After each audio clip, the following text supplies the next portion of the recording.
Wild hunt will be sure to drag him into the darkness.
Let us have a modicum of patience for the richness and complexity of humanity. The wanton cruelty of the few is not worth our ire.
People ought not be so frightened of ghosts.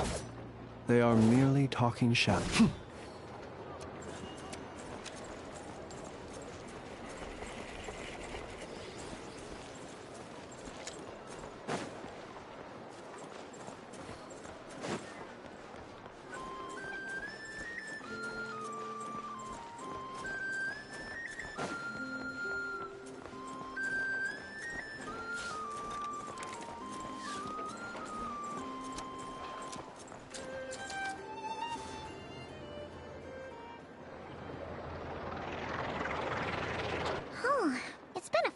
Since we said bye to the others in Nasha Town.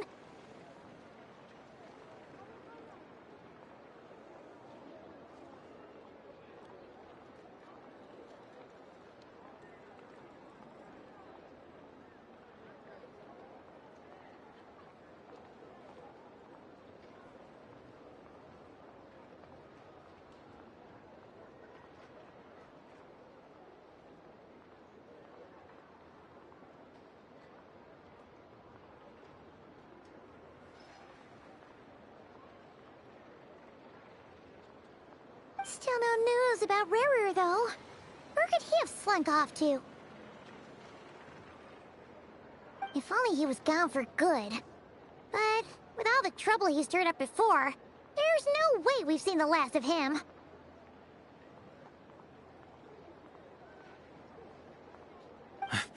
Hello! You must be the traveler in Paimon? Mr. Flynn has been looking for you. Unfortunately, there's been a serious wild hunt attack over at the quarry. He thinks it's time to regroup and figure out a plan. The wild hunt? Oh, uh-oh. We better get over there, right away! Come on, let's go!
I can barely sense any Kuvaki at all. This whole area feels like a soulless husk. Looks like his appetite truly is insatiable. As if the power of that energy cannon wasn't enough. He's not seriously still getting stronger? What's his endgame here? Ah, everyone's here already. Hey, we made it. So, what's going on? We've all been on high alert since we split up a few days back, expecting Rarir to strike again. But it's like he just vanished into thin air. No one has seen him nor found any trace of his presence. That is, until this morning, when a ratnik found signs of wild hunt activity while out here on patrol. As you can see, the crystalline itself is physically intact, but the Kuvaki it contained is all but completely diminished. And we're sure that Rarir did this.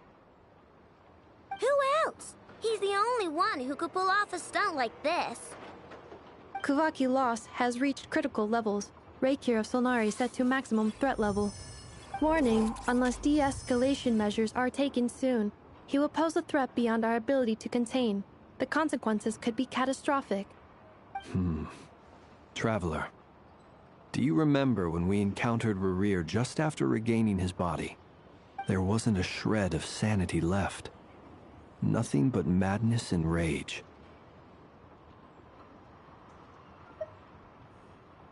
Yeah, didn't he shout out a bunch of names? Then he started raving about how nothing in this world mattered to him. Oh, Paimon gets chills just thinking about it. Oh, but the thought that he's still out there, lurking somewhere in Not Cry, waiting for his chance to strike? Oh, even chillier. Last time we fought, we were already at a disadvantage. If he has such overwhelming strength, why would he suddenly go into hiding? Yeah, if I were him and I wanted more Kuvaki, I'd just take it by force. No point staying in the shadows. Unless something went wrong. His whole resurrection thing didn't exactly go smoothly. The other thing is, how does someone who's completely lost their mind still have the wherewithal to cover their tracks so perfectly? Beats me. According to certain medical studies, insanity does not always entail a complete loss of rationality. It may be that he is simply living in a world of his own. That actually sounds about right.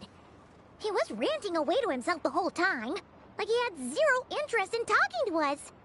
There are many unanswered questions here. He could be right under our noses, and we'd still be in the dark. Besides his name and title, we know little about him. Certainly nothing about his past, or what he might be hoping to achieve. Exactly. And we wouldn't even know where to begin looking. Even Boss hadn't heard of the Rahir of Solnari before all this.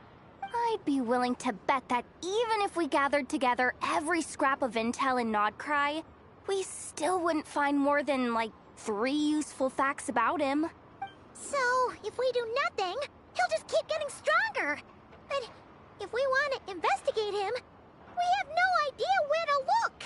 Last time we had Marionette and her big robo-buddy to help us, and we still barely held our ground. If we had to face him alone... Oh, Paimon's head hurts just thinking about it. What are we supposed to do against a threat this big? Well, I do have a little hunch about his next move. Given that he attacked the quarry, I'd say it's likely he'll target other places rich in Kuvaki.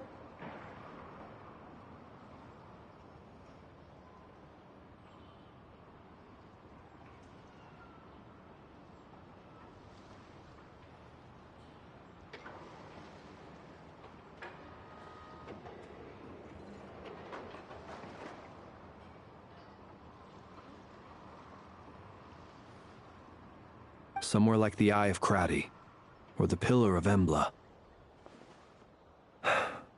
One thing's for sure. If we just sit back and let him keep absorbing Kuvaki, we really won't stand a chance against him.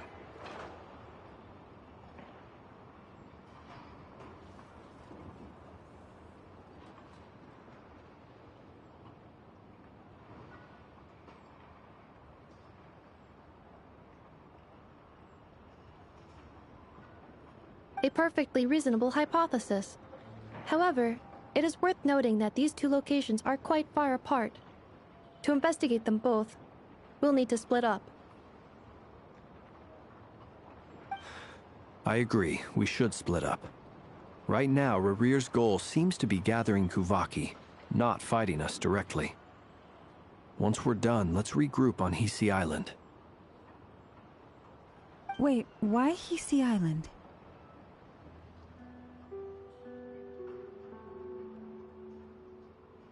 If I recall correctly, your largest goddess statue was carved from Kuvaki-rich ore, was it not?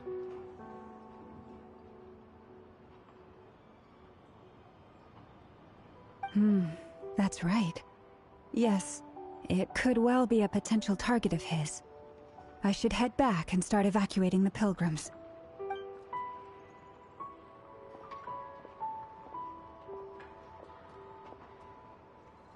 Splitting up's always gonna be risky. But I guess we don't have much choice, right? We're in a race against time here. And if we do run into Rarir, what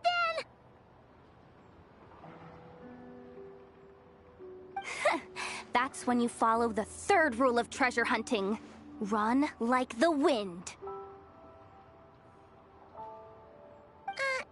Didn't you say the 3rd rule was go with the flow? I don't know. Did I? Anyway, whatever. In this situation, go with the flow means go find backup. Agreed. If anyone finds so much as a trace of Rarir, do not pursue him. Get out of the area and alert the rest of us as soon as possible. We need to put safety first. All right, we'd better get moving. Come on, Ineffa, let's go!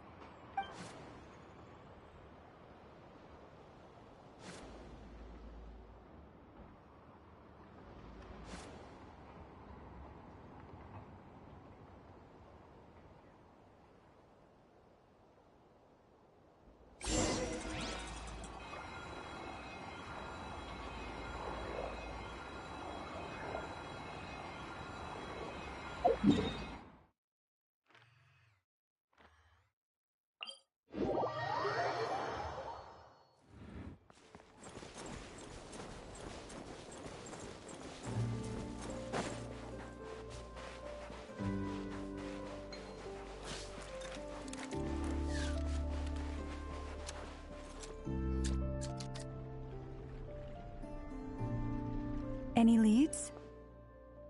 Nope. Diddly squat. No clues to where he might be hiding. It's like he's a ghost. It feels like we're sitting on a powder keg that could go off at any second. Ugh, I hate this feeling. I'd rather face him head on than be left hanging like this. So, you guys didn't find anything either? Not loving the word either. How about you, Flint's?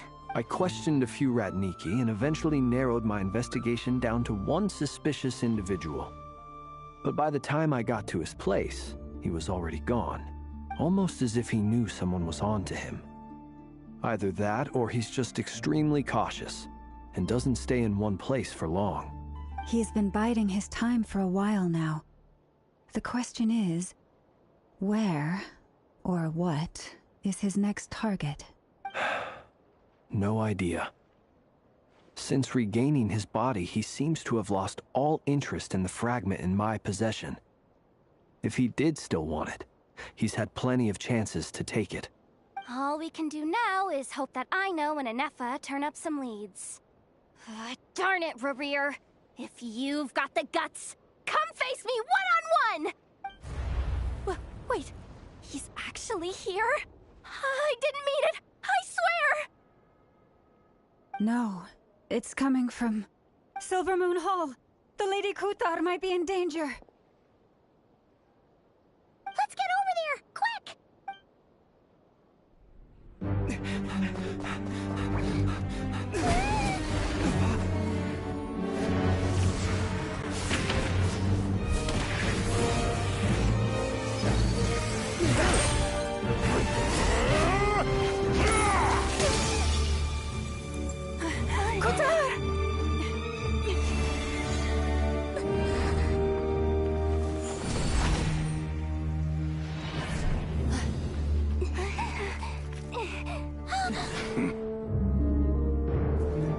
Why is he attacking the damsel elect? What's going on? No time for questions. Stop him!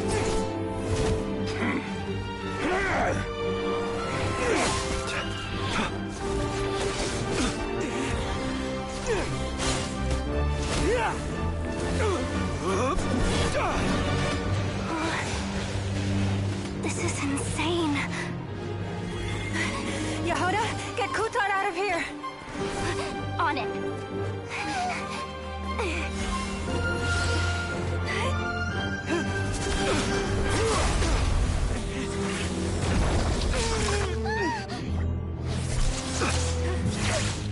Look where your feeble light has gotten you. Now, you shall plunge into darkness. Felindus, soon, I will find a way. Watch out!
Find them.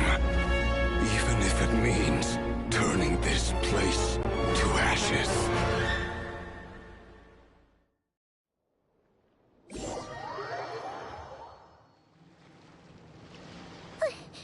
That was too close!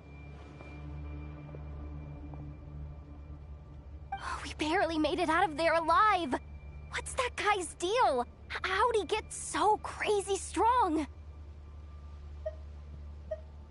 He's a threat to this entire nation. I doubt his strength could even be measured.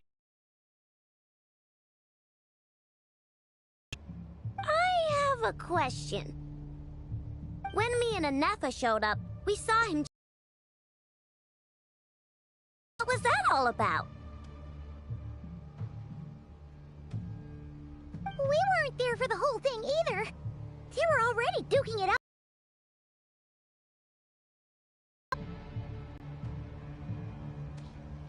Yeah, we didn't see how it all started. It all escalated so quickly, we had no choice but to step in.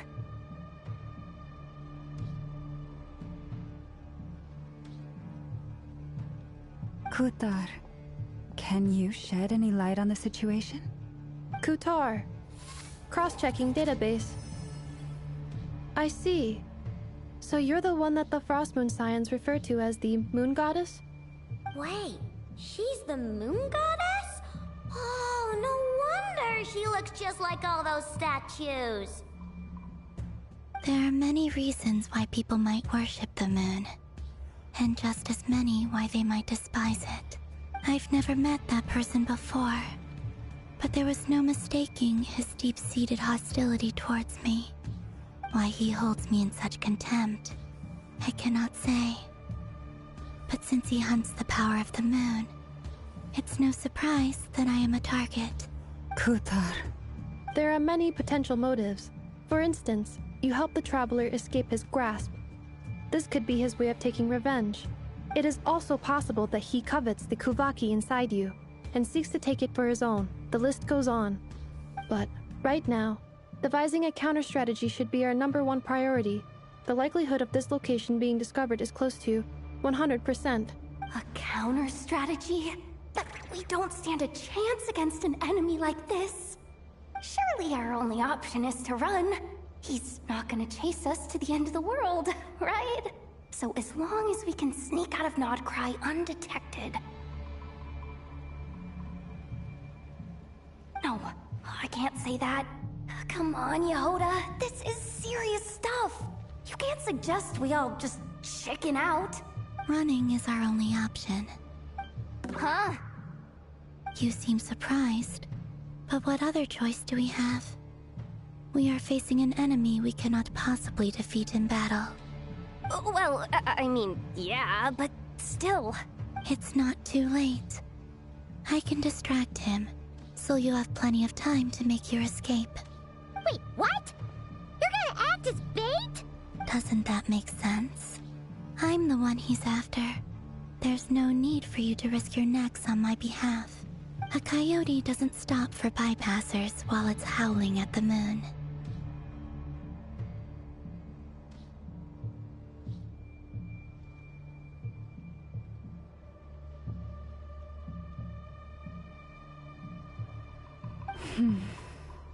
What is it, Loma? The Frost Moon Scions have already grown accustomed to life without their goddess. My presence here is no longer essential, and this is not my home, so you needn't ask me to stay. We can't just roll over and let him get away with this. That's not our style. Yeah, we can't just call it quits after everything we've been through together. Besides, she pretty much saved my life back there. If I just ditched her now, I'd never forgive myself. We can't overlook that you have saved our lives multiple times now. To talk of returning the favor would be a little crass for my liking. But suffice to say that we are friends, and friends look out for one another. Rira's true objective remains unclear. Even if we were to sacrifice Miss Kutar, there's no guarantee he would stop. But... Kutar, I know why you left the Frost Moon Scions so long ago. It was because people started treating prayer as a form of trade. They would make self-centered wishes, force you to accept meaningless offerings in return, and then expect you to perform miracles for them, as if that were their entitlement. If it were me, I might have walked away too. But I believe that time can change everything, and that sometimes it takes losing something precious to appreciate its true worth. After much reflection, I've realized that this was never about whether the Frost Moon Scions need you. Any relationship based on need is purely transactional. What I truly hope is that you'll choose to stay, not out of obligation, but as part of our family. You were born here, and now you've returned. Who knows?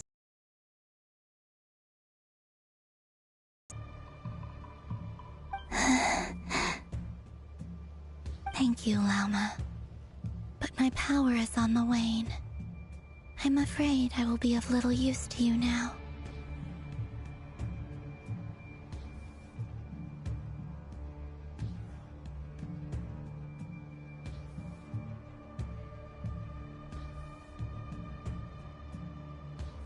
Very well then.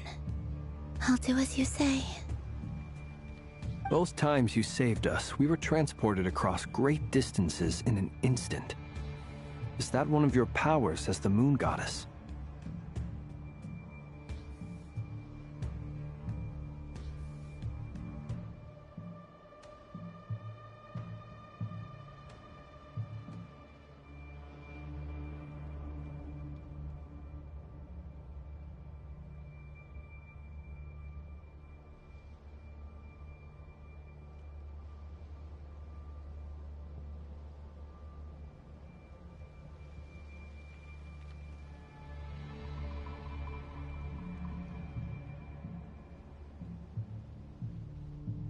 It is, but I find it very draining. I barely managed to pull it off just now, and it will be some time before I'm strong enough to do so again. Rejected by the world, my power is dwindling. Like a lake, cut off from its source, slowly shrinking away. Now, it has almost run dry. What do you mean, rejected by the world? The three moons belonged to the ancient bygone era in which they came into being. From the moment I was born, the world itself has been steadily sapping away at my strength. The three moons are not one and the same. As the goddess of the Frost Moon, I cannot wield the powers of the other two. Yet moonlight has a way of blending together. Each can reflect the other's glow. So when our fingers touched, I was able to restore my strength by drawing Kuvaki from the eternal moon's marrow. But this method of recovery is painfully slow. If only we could find the... It's the Wild Hunt! Even faster than we expected. We'll have to finish this conversation later. See how those Wild Hunt creatures are running away from us. They're likely just a scouting party, which means Rerir won't be far behind. Then what are we waiting for? Let's get the heck out of here!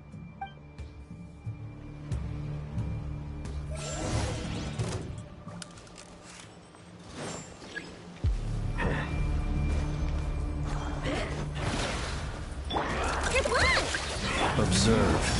To dust. Oh, they just keep coming! This is driving me nuts! Rerir's closing in on us. We need to pick up the pace. There's too many of them! And this time, we can't fall back on Kutar's house to escape! This goes on much longer. Close your eyes. Your last line for the everlasting. Observe. Be silent.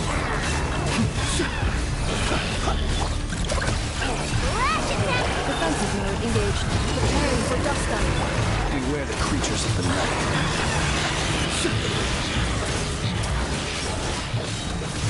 Observe. Fear the dark.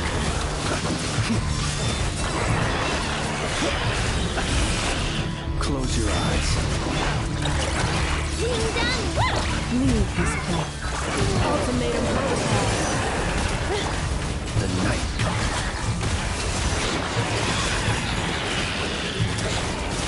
Fear the dark. Be silent. Fear the dark. Close your eye. Your prayer lasted. You're gone! Look, the rainbow!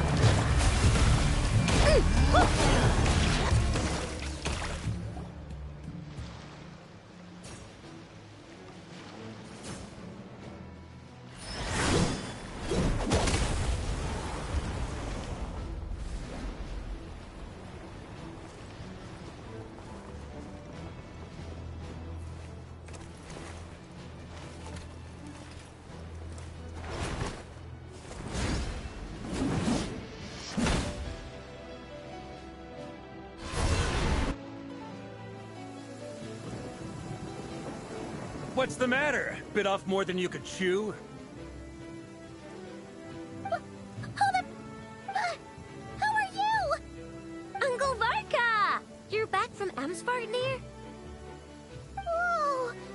You're Varka? Grand Master of the Knights of Favonius? We could save the intros for later. Right now, let's get you all out of this hellhole. Follow me. I know somewhere you'll be safe.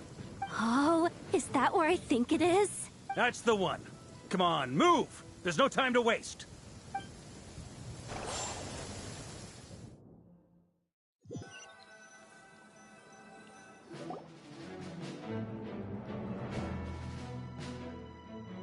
Wow! Where are we? This is so well hidden.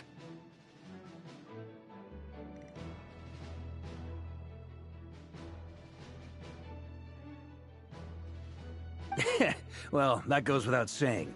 This is the Knights of Favonius' meeting place in Nodcry, and a contact hub for the Northern Intelligence Network. AKA, the black market of intel. No matter what faction you're with, it's the place to buy and sell information. Their headquarters are in Nodcry, but they've got contacts in every nation. As an expeditionary force on foreign soil, working with them has offered us the most effective way of getting our hands on reliable local intel. This is where we meet, so naturally, it's secure. Anyway, where were we? Folks from Nodcry should be pretty familiar with me by now, but I believe this is the first time we've met. Allow me to introduce myself. I am Varka, Knight of Boreas, and Grand Master of the Knights of Favonius. We've heard all about you. This meeting's been a long time coming.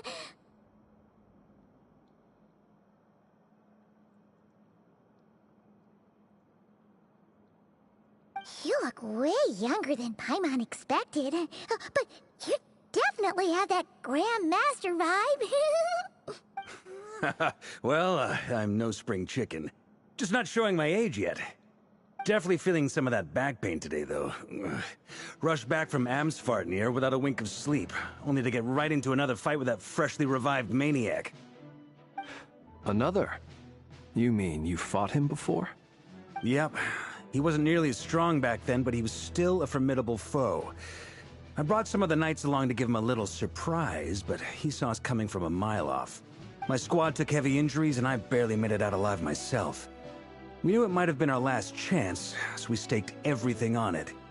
But still, it wasn't enough to stop him. I tried tracking him down afterwards, but he didn't leave a trace. Even in his unhinged mental state, he's as cautious as any trained operative.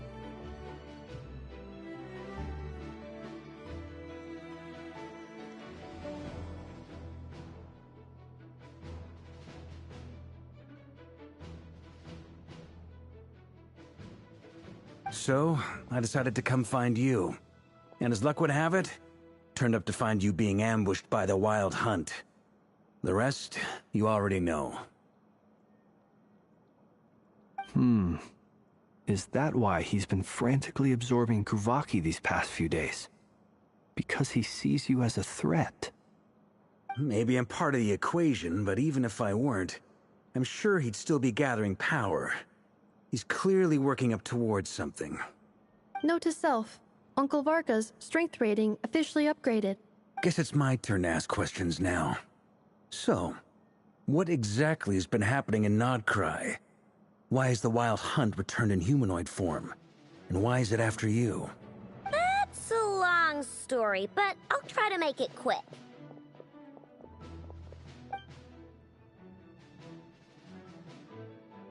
Wow, I had no idea so much had happened. Sounds like you guys have really been through it. So, the Kutar is actually a Fatui Harbinger. And all this wild hunt activity in Nodcry is the work of the Raker of Solnari, one of the 5 sinners. That's a lot to take in. Need some time to wrap my head around it all. I'm truly sorry, Mr. Varka. You stood with us against the Wild Hunt, and did everything you could to stop it from escalating into a full-blown catastrophe. And then, the one time you're away, it all comes to a head and all your hard work gets undone. You've got nothing to apologize for, Miss Moonchanter. You can plan 100 steps ahead and still slip up. That's just life. No one knows what tomorrow holds. You can't predict which way the wind will blow next. And, to be perfectly honest, I can't say I'm surprised. For all the times we've defeated the Wild Hunt in the past, we've never been able to completely wipe it out. Turns out, we were just delaying the inevitable. But now that a new variable has come into play, fate may well take a different course.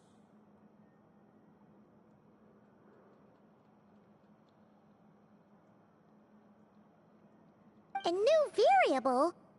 You mean... us? Who else? And in a strange way, I think his resurgence might not be an entirely bad thing. The Wild Hunt is like an unrelenting force of nature, but Rerir is an individual with an agenda. He's gotta have a weak spot somewhere. That said, while I was explaining everything just now, some of the points that Mr. Flint's added caught my attention. You mean about our mystery ally? That's right. From what you've said, not only did they lead you straight to some key files, they also shielded Hisi Island from a lethal Kuvaki blast. I don't know who or what could pull something like that off. Heck, even Miss Columbina doesn't have a clue.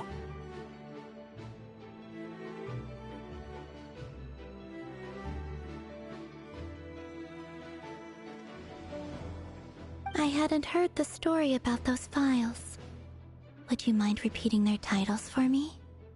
Wild Hunt Phenomena Log, a Nodcryan Ratnik's Field Journal, and Kuvaki Survey Log. Oh. No. Still doesn't ring a bell. Another dead end. Guess all we can do now is hope that our mystery ally keeps showing up when we most need them. Still, it's safest to assume they won't be intervening again. From here on out, we'll have to resolve this crisis by ourselves. Your intel also explains something else I've been wondering about.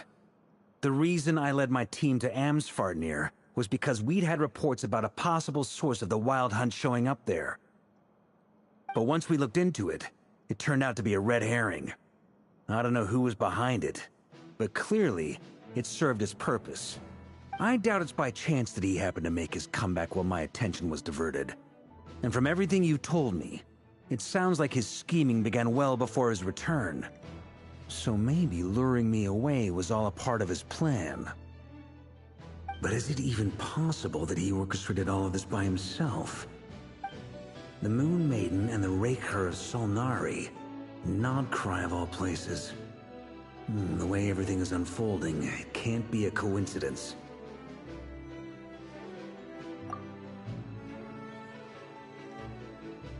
So, what do we do now? Got any ideas? Right now, we've got at least 3 things to consider. Let's go through them one by one. First, we need to figure out how to take down Rerir. If we can't beat him in a straight-up fight, the rest won't even matter. To my knowledge, the bulk of Nodcry's fighting force is already gathered here. But even with everyone united, we're still no match for Rerir in his current state, let alone with his power still growing. What if there was a way to tap into a new power of our own?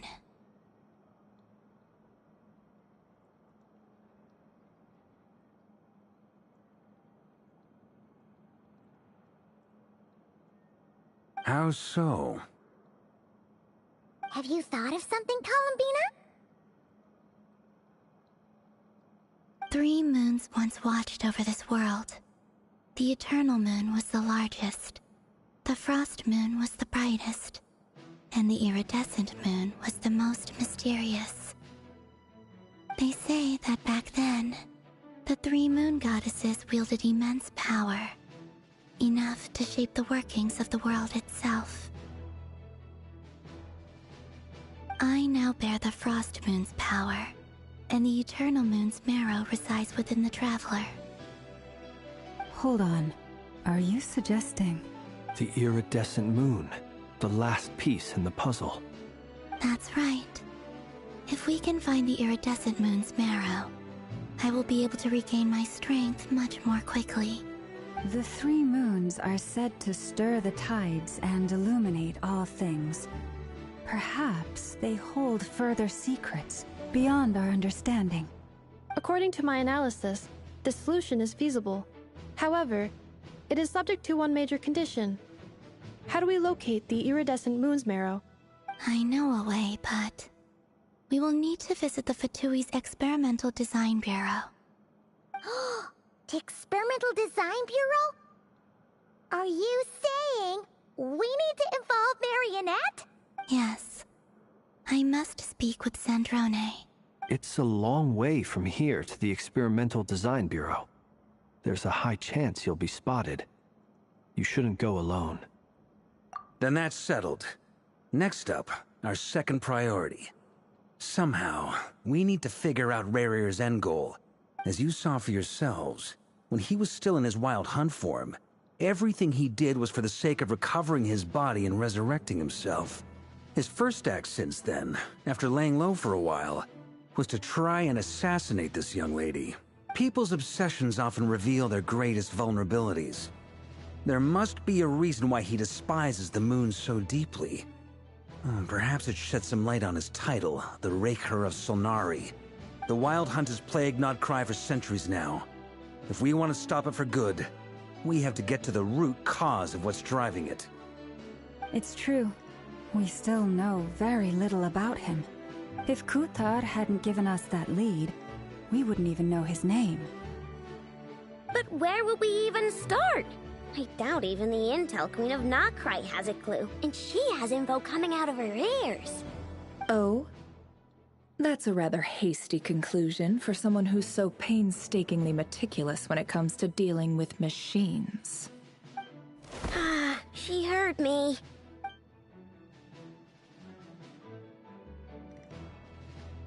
Boss! What are you doing here? I'm now asking myself the same question. I received a letter from a humble knight of Favonius, requesting a meeting to discuss a major business deal. But it looks like this humble knight had something else in mind. Details, details. Miss Neffer, the important thing is that you've arrived at the perfect time. Since his failed ambush, I've been racking my brains trying to come up with a plan to fight Rarir. Given the severity of the situation, I think it's fair to say that our only chance lies in uniting as one. And I'm talking all the factions in Nodcry. We can't do this without the Curatorium. But I knew it'd be a tough job to win you over. So, I took the liberty of reaching out for a little chat.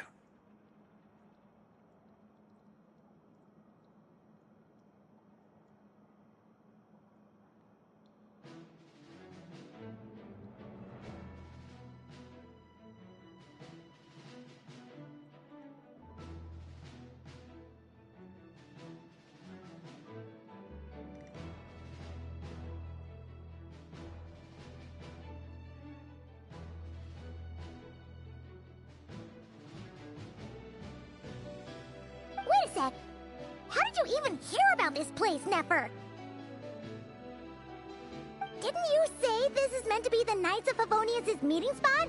And a contact hub for the Northern Intelligence Network? And isn't it supposed to be super hidden? You really think he could have gotten settled in Nodcry without my help? Besides, I'm the one running this gig. Of course I know where the meeting place is. Allow me to introduce the current head of the Northern Intelligence Network. If it's intel you're after, she's your woman. Pretty much seen and heard it all. Please spare me the flattery. Let's cut to the chase. Seems like you've run into some trouble, huh?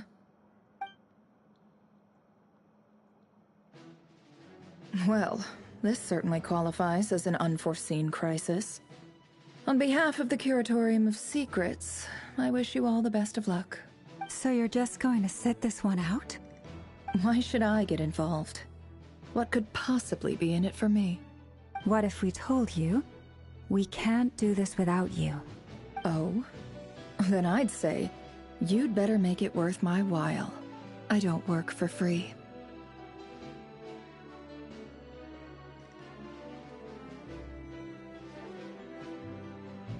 I can't put a price on something like this. It's just not in my nature. But then again, you and I have always been polar opposites in this regard. So I can't exactly say I didn't see this coming. If you insist on compensation, I will pay you. Consider this a formal commission. Sound fair? You just don't give up, do you? Too bad. I know you well enough to know you can't afford my prices.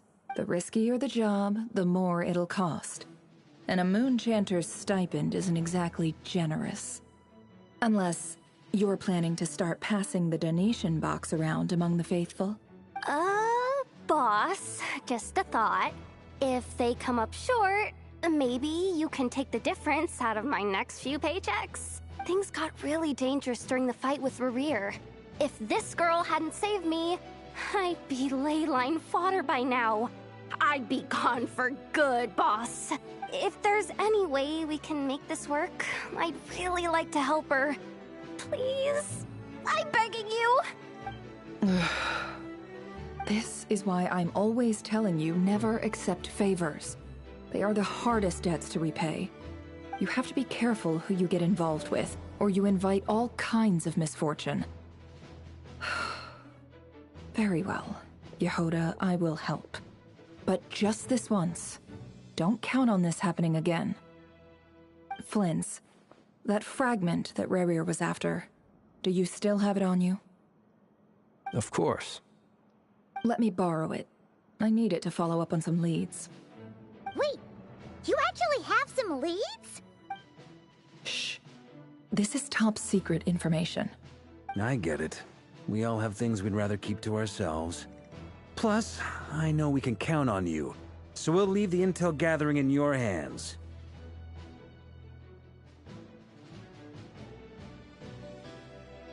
And that brings me to the third and final item. We need to find a way to distract him. We need time to make our move, so someone will have to stall him. I'm in for this part, no matter what. Anyone coming with? Count me in too. Come off it, you two. Quit playing heroes. I'm way ahead of you here.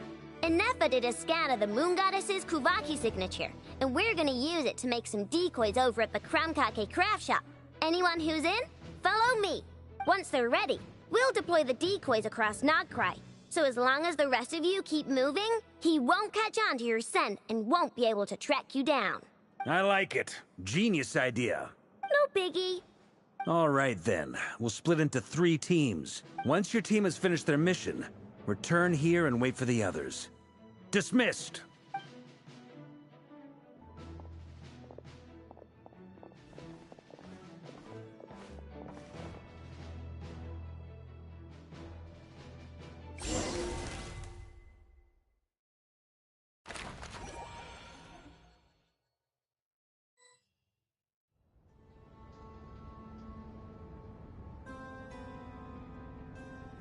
Lady Damselette.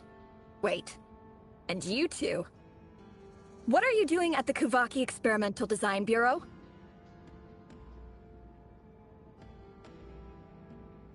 We've been doing our best to mind our own business lately. But if you're just gonna waltz up here like this, you're seriously pressing your luck. Don't blame us for doing what we have to. Huh. You really think that's gonna scare us off? We're not looking for any trouble. I just want to see Zandrone. Do I need to remind you that you're still a wanted fugitive for deserting us? Out of consideration for our former ties and the crisis we're all up against, we'll let you leave in one piece. But don't even think about trying to get inside. Let them in. But...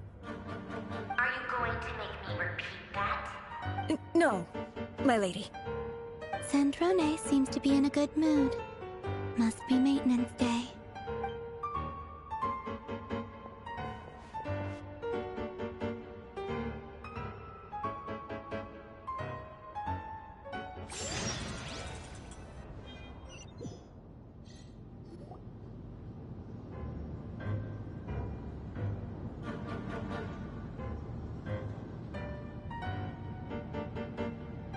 So tell me, to what do I owe the honor this time? Actually, before you answer that, just so we're clear, we're not colleagues anymore, Columbina. I don't owe you anything. I promise it's nothing big. It seems like you've gotten the wrong idea here. The only reason I let you in was because I was bored. It seemed like a way to kill some time and satisfy my own curiosity. Whatever miscalculations I may or may not have made in the past, I haven't lost the plot enough to even consider sticking my neck out for your sakes. I'd like to speak with Arlecchino. What? Huh? You mean the knave? I'd like to speak with Arlecchino. Is she in Nodcry? No, she's not. Once the work on this facility was completed, she went back with the Rooster and Regrator. The only ones in Nodcry are me and... What is it you need to speak to her about anyway?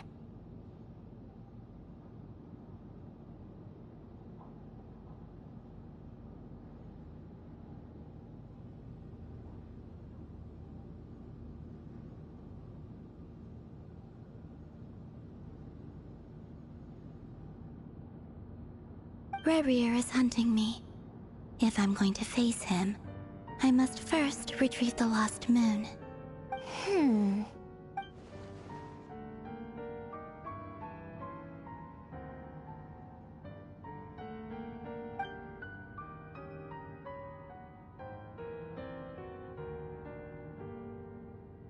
Is that a no, then? As if I need reminding. I was this close to settling things with him before someone decided to whisk me away to their weird little garden. Have you held any tea parties lately? Tea parties? Yeah, obviously. You don't seriously think we'd pack it all in just because you aren't here. If anything, they've been more eventful than ever. Just me, Arlecchino, and a bunch of insolent and sensitive guests who won't stop asking where you've gone. Oh, they've been a real joy. I bet you served them the worst tea you have. Just like you used to do to me when I upset you. Who cares about how good the tea is when there's no one around to drink it? I keep losing people. First Rosaline, now you? I'm running out of people who can make me laugh. Honestly, what could be more ridiculous than the multi-centenarian goddess, who's only ever had the plain herbal tea she received as offerings?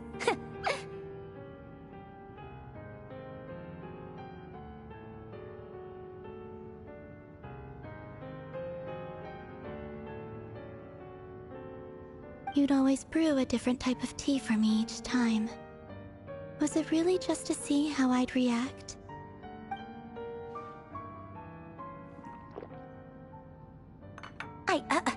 Well, duh. Why else? Watching you squirm was practically my only form of entertainment.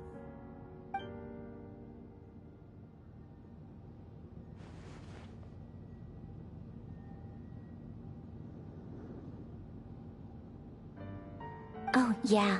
And Capitano sometimes used to bring Tartaglia around, too. But I guess we won't be seeing him again.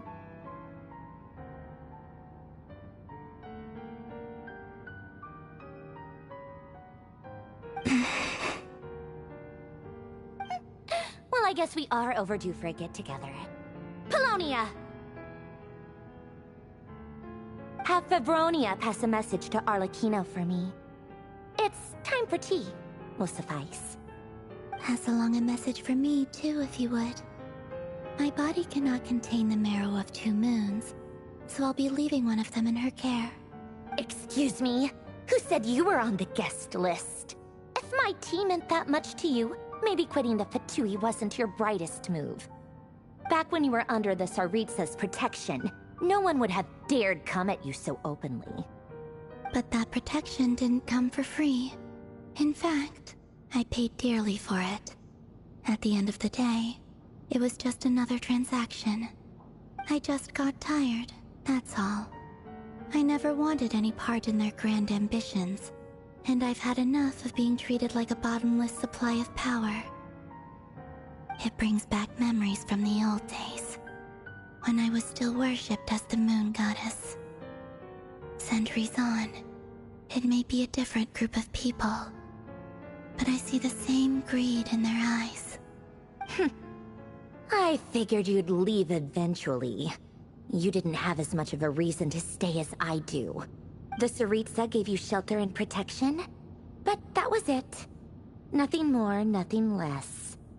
Meanwhile, the Fatui demanded everything from you in return, until it was more than you could bear. I get why you left. And frankly, I have no interest in dragging you back just because the higher-ups told me to. But if you keep hanging around with this riffraff, the next time we cross paths, we might be enemies for real.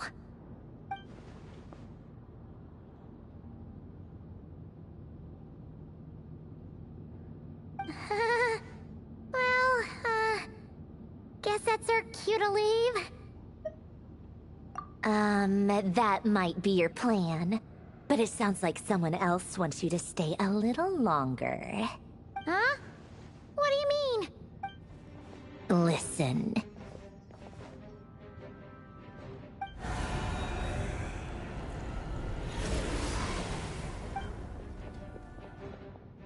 My lady, it's the Wild Hunt. A horde of monsters is headed straight for the facility. Another uninvited guest trying to crash my tea party. Clear the area. I'll handle this. Wait, what? You want us to leave you here by yourself? Huh. You'll be lucky to make it out of this alive. You really think you can afford to worry about me? Go on, get out of here. You may have stopped Polonia from crushing him last time, but I've made sure that won't happen again. The entire Experimental Design Bureau is rigged for war. Stay and watch if you want, but it'll be at your own risk. You're not flagged as friendlies in a weapons system. Don't tell me what to do! Look, if you're leaving, make it quick, or you'll just get in my way. There's a secret passage on the 2nd floor. It'll take you right to the plains out back. Stare all you want, Columbina. You're not getting another invitation to my tea party. I know. But thank you anyway, Sandrone. This is exactly why you shouldn't hang around with those people. All their melodrama and sentimental nonsense is rubbing off on you.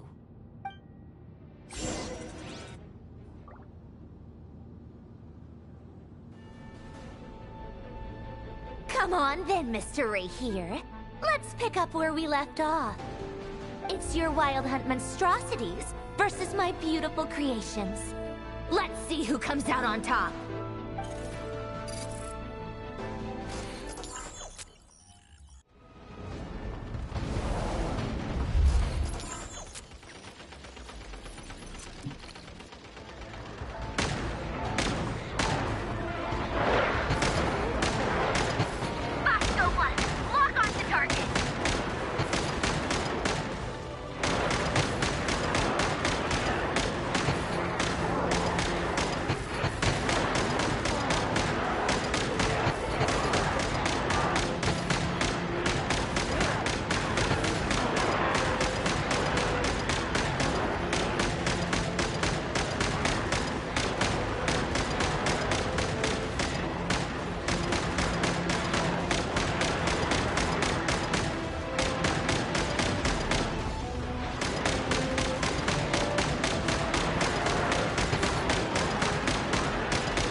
Polonia, get him!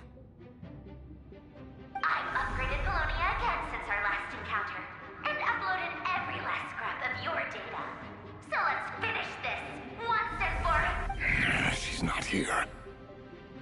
Where did she go? Hey, over here, you big... Curse it. Moon. Go. Keep searching. She cannot have gotten far.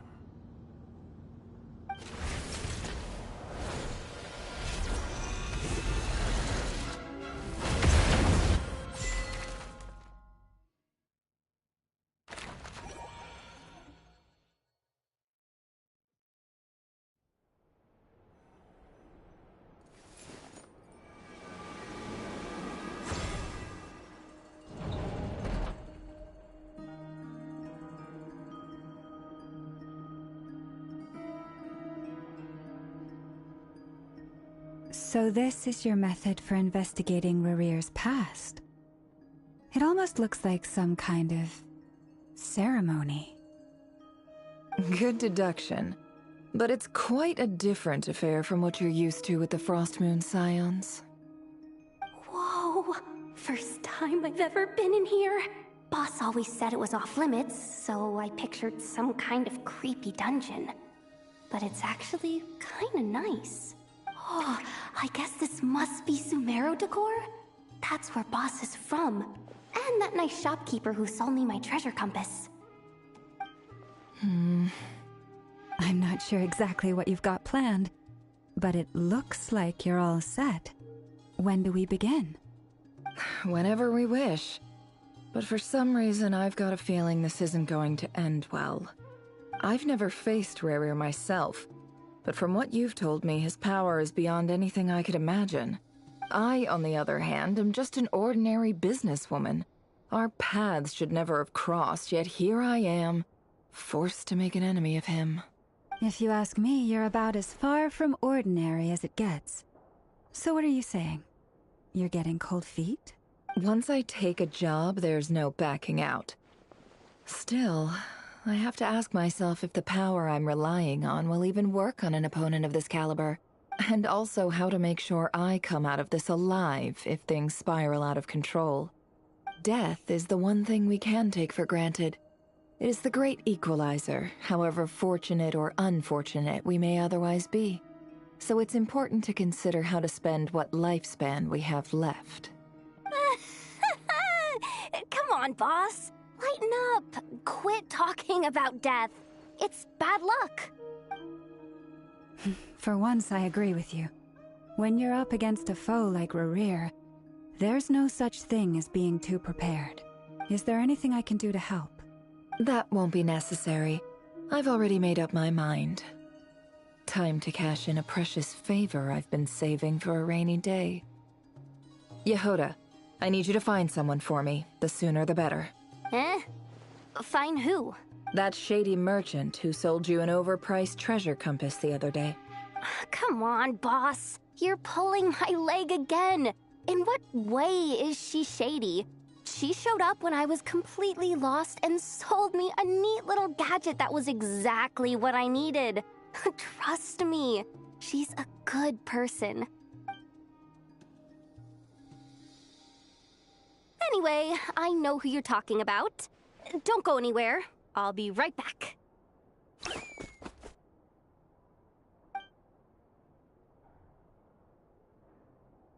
Quit grabbing me. I genuinely can't run any further.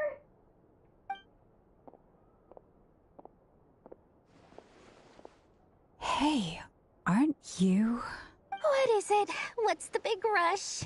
You dragged me out of a dream where I was literally swimming in Mora.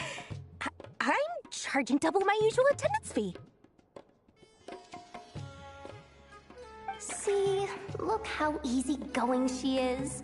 After that rude awakening, she could have completely snapped at us. But instead, she kept it together and just asked for an extra fee. Dori Sangama Bay? I never would have pictured you two doing business together. If you want to make it big and not cry, it's all about connections. Lady Nefer just so happens to have a lot of intel that interests me. And she also did me a big favor in the past. It was back when I first arrived in Notcry. My trusty assistant, the genie in my lamp, had an adverse reaction to the Kuvaki and fainted. And wouldn't you know it, that's when I suddenly find myself in a life-or-death situation. Good thing my compatriot was there to swoop in and save the day. I've been giving her a 30% discount off all of my goods ever since. Now, so that no one here feels left out, I'm willing to extend a 20% discount to fellow friends of Boss Nefer. Plus, any other friends you send my way will enjoy 10% off. What can I say? The great Lord Sangamabe is nothing if not generous. So, let me guess. You've run into some trouble? I've got everything you could possibly need, and the more you buy, the more you'll save. You guessed correctly. What have you got in the way of survival gear? The one type of gear I've never been short on. What are you looking for? A jetpack fresh from the Academia's labs? An ancient suit of armor dredged up from the bottom of the sea? At the very least, I need to know what kind of opponent you're dealing with here. If even you're worried about staying alive, it must be pretty serious. What if I told you it's someone with the power to bring a nation to its knees? Is that so? Then we really are talking top-shelf treasures. I don't have anything like that in stock right now. I'll have to ask my supplier. Your supplier? A powerful woman, make no mistake. I can't reveal her identity, but luckily for you, I hear she's planning to visit Notcry in the near future. If you're willing to wait, I can ask her when she's here. Can't say exactly how long that'll be, though. Then, let me put it another way. What would you do if you encountered an enemy like that? Roll over and serve yourself up on a silver platter? Of course not! I have a handy little trinket from one of my generous suppliers, which... Hold on. What exactly are you getting at? No, no! This is for my personal use only! Let's just say I'm borrowing it, all right? Just for insurance purposes. You'll get it back later. Favors are the worst kind of debt to owe, and now you've got a chance to repay one. A win-win situation, don't you think? Fine. You can borrow it for 5 days. No, make that 3. And for every extra hour after that, I'm charging you 1,000,000 mora. Deal? Deal.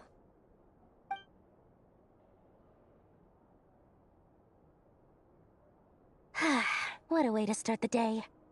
Now, was there anything else you wanted? Or can I go back to bed now?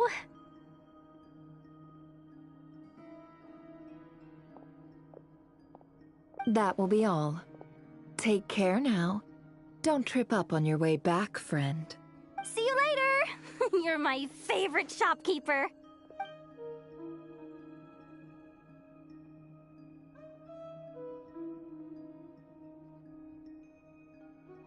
Excellent. Everything is well and truly ready. The ceremony can now begin. After initiating the ceremony, your minds will follow me wherever I go. You will see many strange things in your mind's eye. So remember, don't be frightened, and don't make a sound. Now then, let us peer into the Raker of Solnari's past.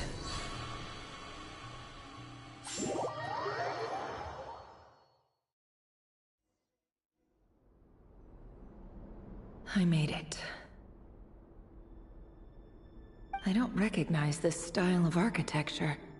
Must be Conrian. Simple furnishings, table and chairs. It's a more ordinary house than I might have expected.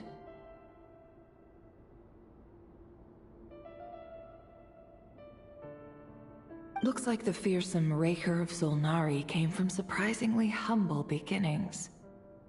Unless this passed for luxury in Conria. Unlikely. It It was said to be a very prosperous nation in its heyday. Anyway, I'll keep exploring.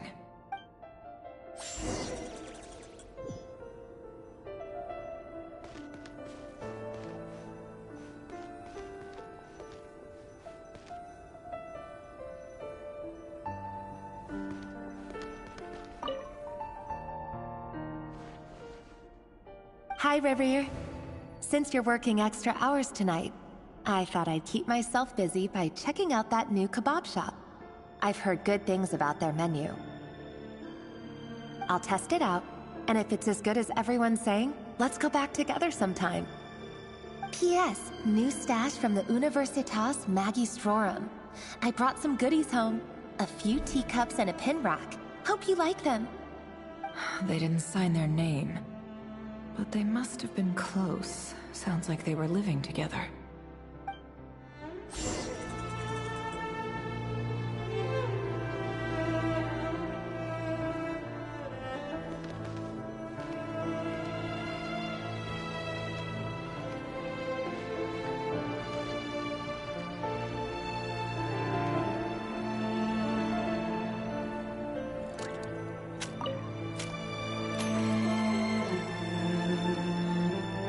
I went over to Joseph's for drinks today. They have a fine collection, but I went alone. Felindis was tied up with something and couldn't make it. Joseph asked why I came alone, but I didn't really have an answer. He then went on to ask about other things. If you ask me, someone who asks that many personal questions is too nosy for their own good.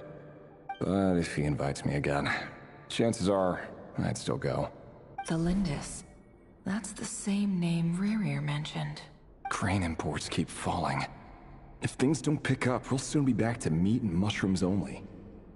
Honestly, I'm not a huge fan of that new type of mushroom everyone's been into lately. Didn't it start out as a lab-grown variety? I heard it's even mildly corrosive.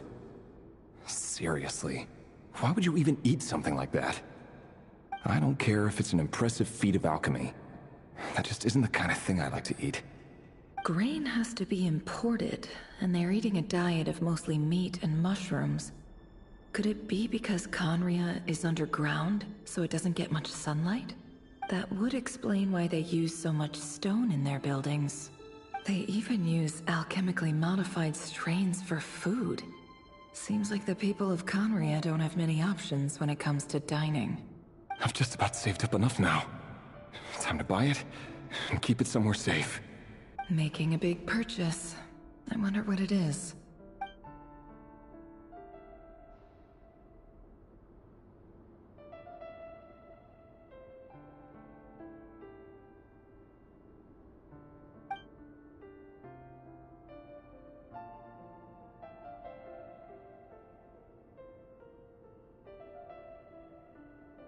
He really is a professional. No wonder he's so good at covering his tracks. Despite what he's become, it seems like he's retained certain habits, at least in this regard.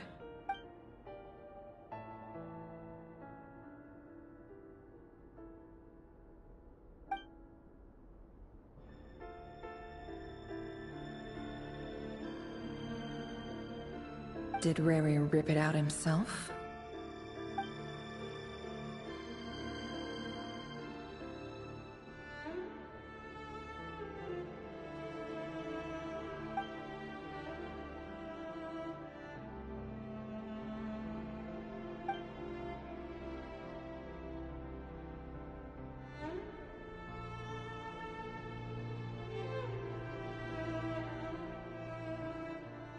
Before I met you, I was convinced that my heart was nothing more than a stagnant pool.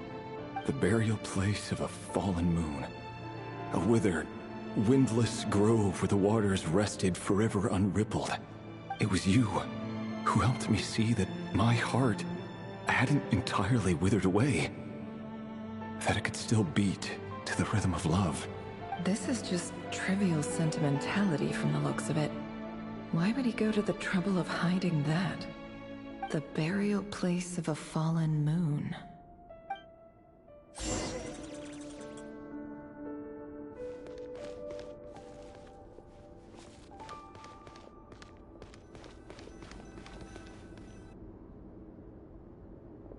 Rear, over here. Dane! Oh, and, Vedafin here? What a surprise to see you here, sir. Hello there, Rerir. You need not address me so formally outside of court.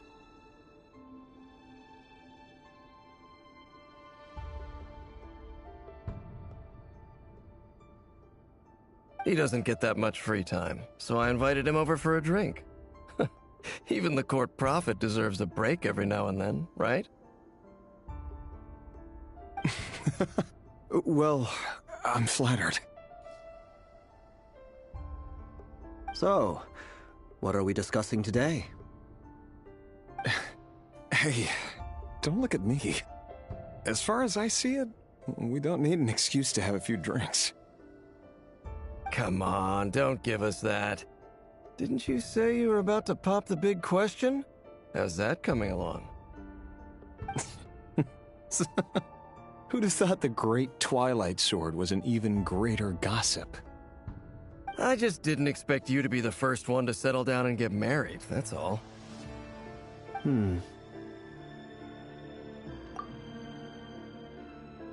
Yeah. If you told me that a few years ago, I wouldn't have believed you either. So, are you planning to come clean about your job then? I'm guessing you still haven't told her. Sure, I'll have to tell her at some point. But I'll need to pick the right time and place. To be honest, I have no idea how she'll take it.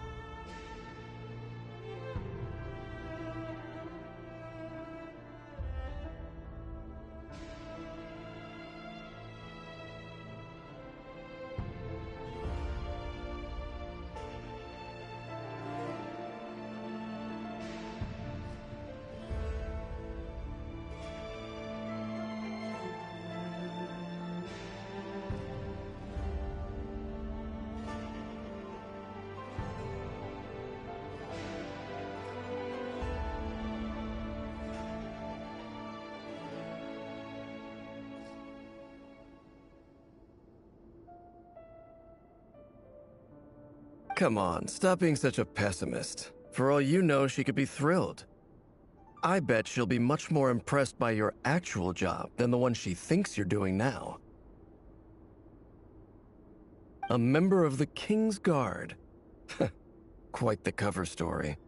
Does the king himself even know?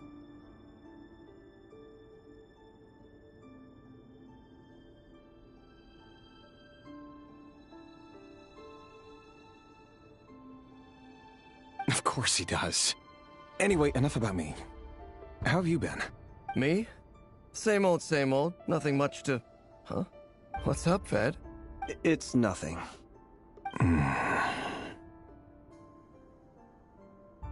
Vedafilnir, Dainslift's elder brother. Renowned throughout the court of Conria as the Visionary, and said to possess a wisdom far beyond the reach of any ordinary man. And yet, despite the gulf between us, he seems to have something to say about me. Does he even know me? Does he see me as a friend of his brother, or just another of the Vinster King's blades? Why did he react so strongly? Was it really to do with what we were talking about? Brown, curly hair and brooding blue eyes. So this is what Rerir looked like back in the day. Perfectly normal. No different from anyone else.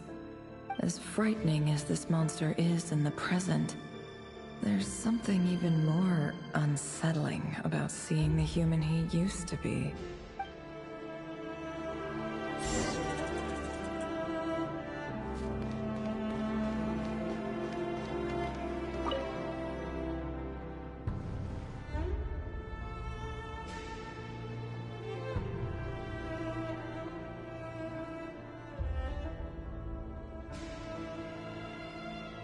Felindis?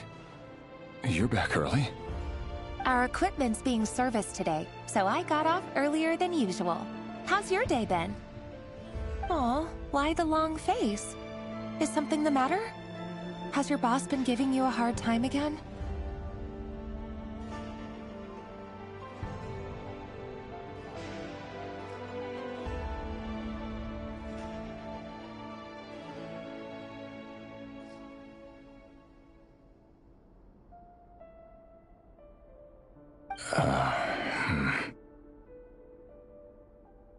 Went for a drink with Dane and the others after work.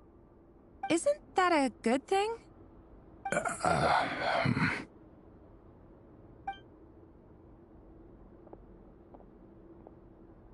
Vedifnir showed up today, too. You know, Daneslif's older brother. Ah, Mr. Vedifnir. Yes, I've heard of him. They say that everything he says ends up coming true. He overheard Daneslif mention that I'd recently proposed, and seemed to have an issue with it.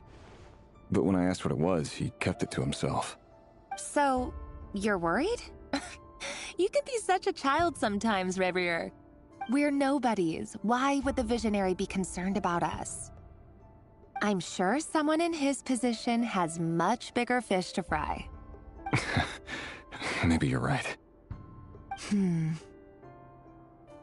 You worry too much, Revier. We've been together for ages now, and everything's been going so well, has it not? You've even proposed to me. So, you do remember. Tell me then. What's your answer? Like I said, I need some time to decide. You can't just rush into things like this. We may be nobodies in the grand scheme of things, but if we want things to work out, we've still got to plan ahead. All right. Take your time. Just don't keep me waiting forever. Nobodies. Sounds about right. In the eyes of people like Vedifnir and Daneslif, what do we matter? Can someone whose gaze is so fixed on a far-flung future even see the present clearly? Besides, the dynasty's fate rests with the king and his inner circle. Whatever I do, it won't make much difference.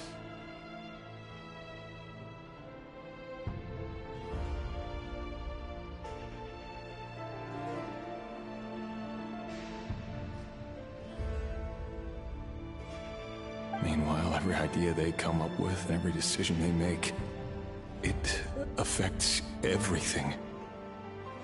These days, the king is lost in his research, and the purge of the Crimson Moon bloodline grows ever more intense.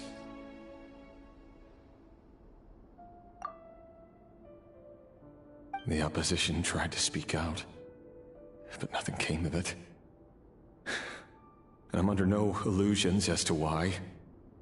Because we eliminated them and got rid of their bodies.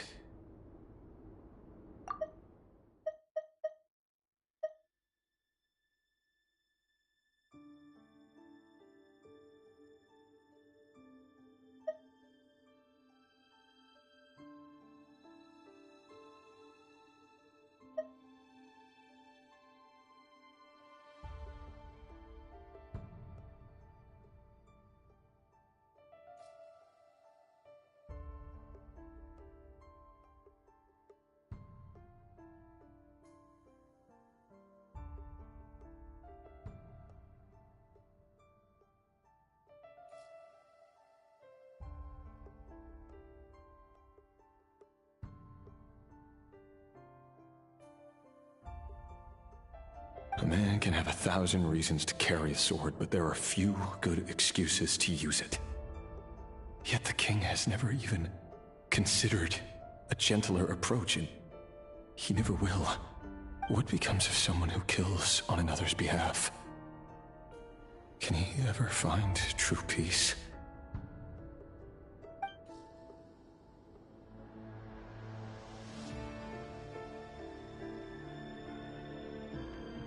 Thelindis?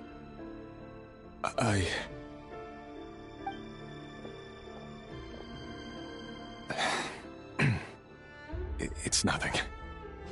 You were right. Fate has never smiled upon nobodies like us.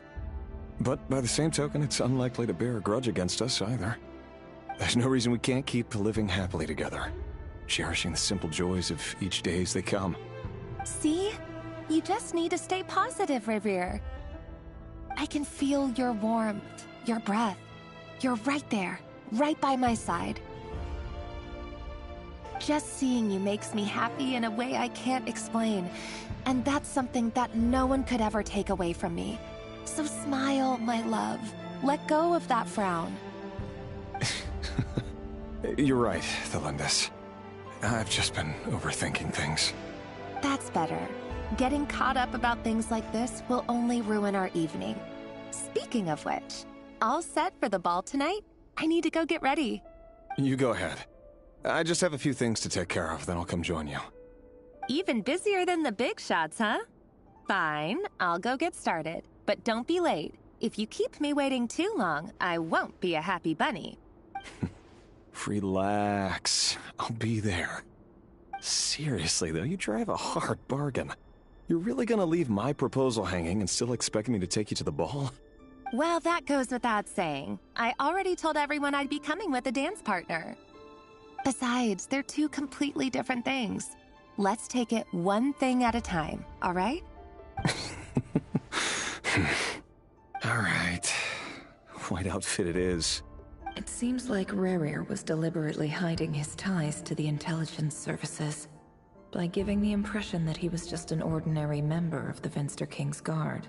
He clearly doesn't want his would-be fiancée to know about his other life. Then again, that's hardly surprising. People in the intelligence trade rarely do. Who'd have thought we were in the same line of work? Let's dig a little deeper.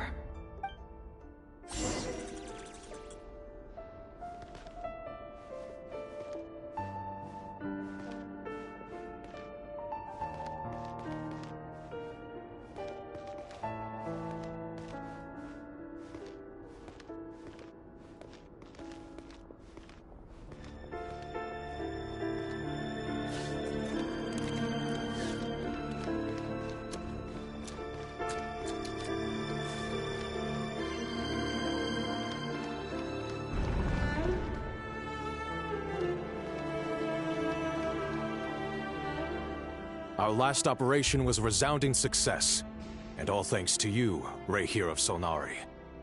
In total, we apprehended 32 dregs of the Crimson Moon, and 67 accomplices. After all these years since the dynasty's fall, so many of them still linger on. Indeed, it cannot be denied. Yet it was destiny that the Crimson Moon should be overcome by the eclipse, and that His Majesty, the all-seeing Vinster King, now guides our nation on the path to prosperity. Conria has no further need for a dead moon. But alas, there will always be those who refuse to see the truth, choosing instead to romanticize the past. That's not entirely true. Much about the Crimson Moon era was worthy of remembrance.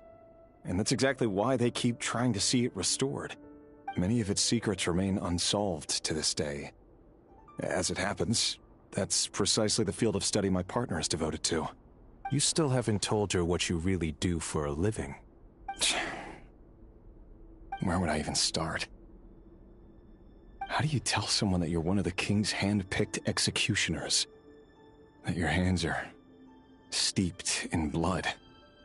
You didn't choose this life, any more than I did. Orphans like us don't get a say. But I'll sure as heck be the one to pay for it. Speaking of which, we need to be more rigorous in the way we identify direct descendants of the Crimson Moon. Someone, it seems, has strong opinions about my future plans. Most likely my marriage in particular. I have a feeling that we may soon become targets of the Crimson Moon's retribution. Your concerns are not unfounded. They've taken out many of our colleagues these past few years, and for that very reason. These are no helpless lambs we're leading to the slaughter. They're wolves in sheep's clothing. Take care, Reihir of Solnari. I look forward to toasting you at your wedding. Thanks, Thorkel. You look after yourself, too.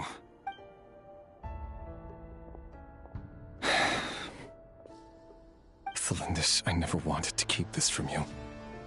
You're the last person I would ever want to lie to. But that's exactly why I can't tell you everything. There are things you shouldn't know. Things you cannot know.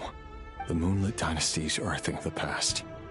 Yet even now, with the sun shining high in the sky, there are those who would call forth a dead moon's ghost. Could that be why Vedalfnir held back?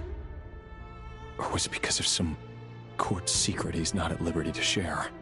I have to get a clear answer from him. No matter what happens, I will protect the Lindis.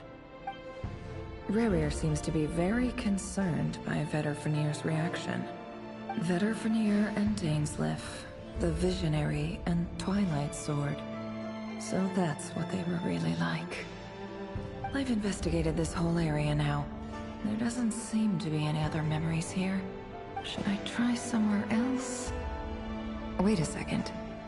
What's this black smoke?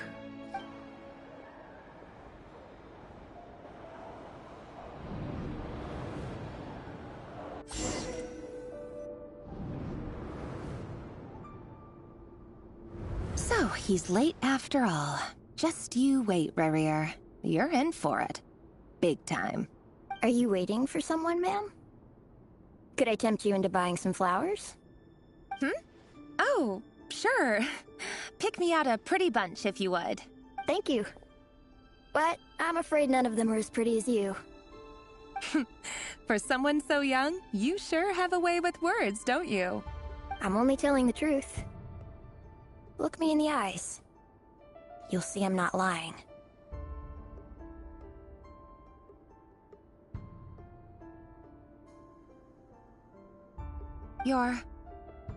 May we have a word in private? Who are you? And what do you want? It doesn't matter who I am. Too many of our kind have fallen lately, so I decided to take the risk of reaching out. Not long ago, the Ray here of Solnari led an assault on one of our strongholds. We suffered many casualties, and many who came to our aid lost their lives as well. Sorry, I don't know why you're telling me this. And I don't want to get involved. Wait, hear me out. This time we finally got a clear look at his face and learned his true identity. His name is Rerir, and he claims to be one of the King's guards. What did you say? A cruel irony, isn't it? The man you're set to marry leads a double life as a brutal executioner. But surely, you must have caught a whiff of the blood on his hands. Why are you telling me all of this now? Simple. It's because... How strange. Rerir was nowhere to be seen in that memory. It clearly belonged to the Lindis. Rerir couldn't possibly know what happened if he wasn't even there. Why would her memories appear in his fragment? The ceremony won't last much longer. I think it's time to call it a day.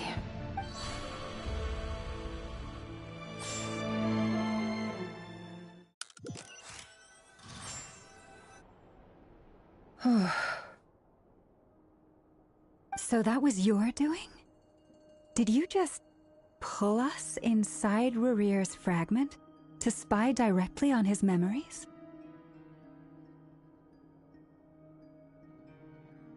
Any more questions, and I'll have to start charging. I had no idea you could do that, boss! Seriously, that was amazing! We're not worthy. We're not worthy! I gotta admit, though, I'm itching to see what happens next. Feels like we barely scratched the surface. I'm just as curious as you are, but the ceremony only allows for limited time inside. That's all we can see for now. Luckily, we managed to learn quite a lot. So far, so good. I just hope the others are doing okay too. Especially the group with the Traveler. Their mission is a risky one. Let's hope it's all going smoothly. If you're worried about them, go see how they're doing. If I know boss, she's gonna need some time to write up all the details and make sure it's all coherent. I'll stay behind to lend a hand, but feel free to head back and meet up with the others.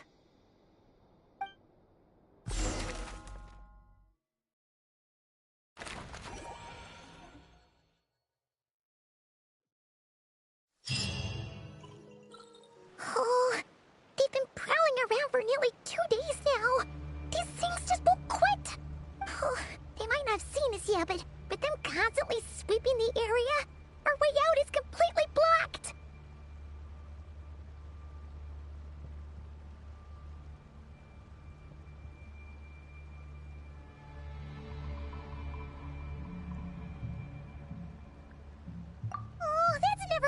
work. One little slip-up and it's game over. If they spot us, they'll run straight back to Rear. And once he knows we're here, it won't be long before he's breathing down our necks again. Oh, guess you're right. All right, time to zip it.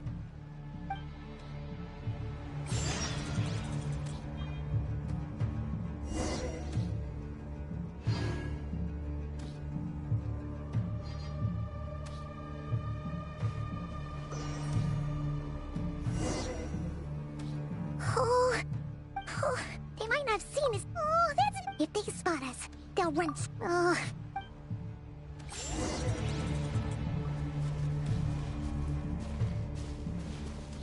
Quick, hide! We almost got spotted! Phew! That was a close call.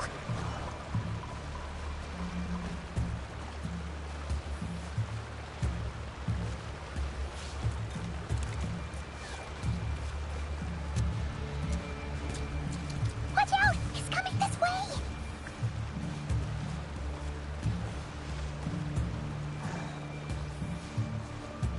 Keep going. We're nearly there. This is the final hurdle.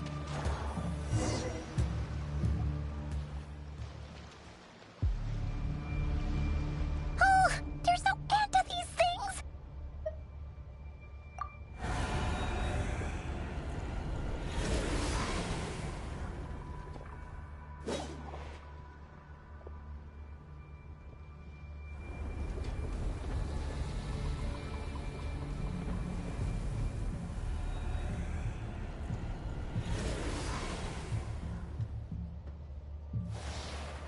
Fire. Fire? Wait, what's that smell?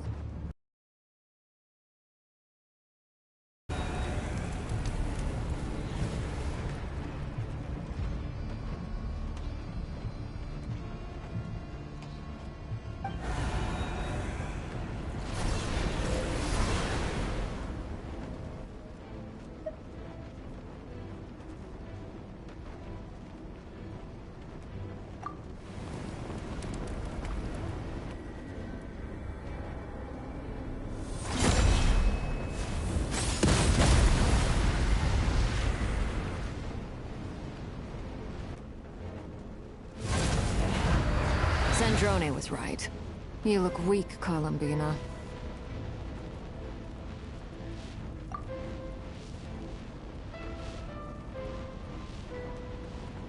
The old you would never have let such lowly creatures bar your way. Word has it that you did something for the Tsaritsa, and that's why you've lost most of your power. Freedom comes at a heavy price, doesn't it?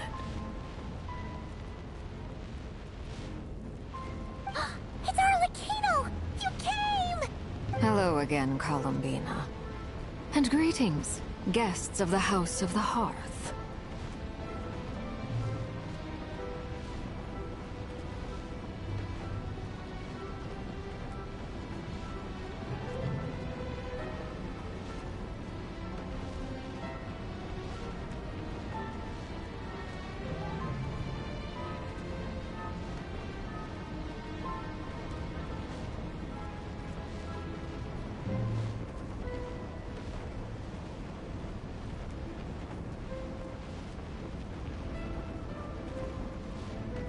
It's been a while, Arlecchino.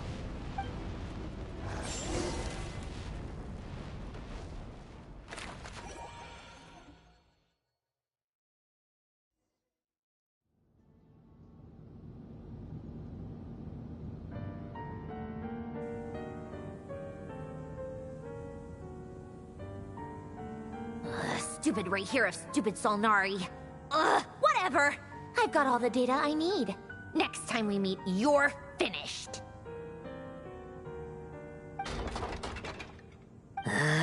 He sure doesn't pull his punches. Excuse me, do you need a hand?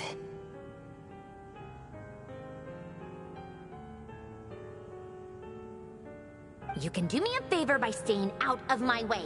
Can't you see I'm busy? Wait a minute. I recognize that voice. Hello, Miss Sandrone. Father sent us over to help.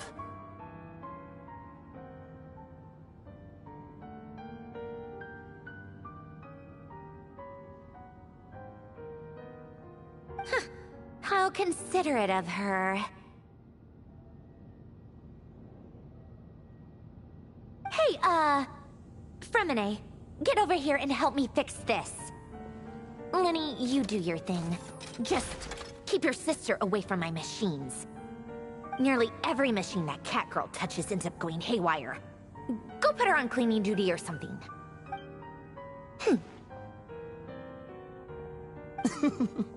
Then let's start downstairs. Fremine, we'll leave this place to you. You've got it. Wait a second. Pretty sure there's still some tea in the cupboard. If you want some, you'll have to make it yourselves.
It's a relief to see you all made it back in one piece.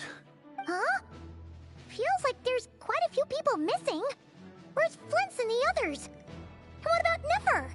I returned ahead of them. Flint is helping Aino and Anefa to set up the decoys and buy us some time. As for Miss Nefer... Boss is still wrapping things up on her end. She sent us back to fill you all in on the top secret intel we've been gathering. I see. Then let's get right into it. But first, who do we have here? You brought someone else in to help? Greetings. I was invited here to help as a longtime Tea Party companion of Columbina's. You may call me Arlecchino.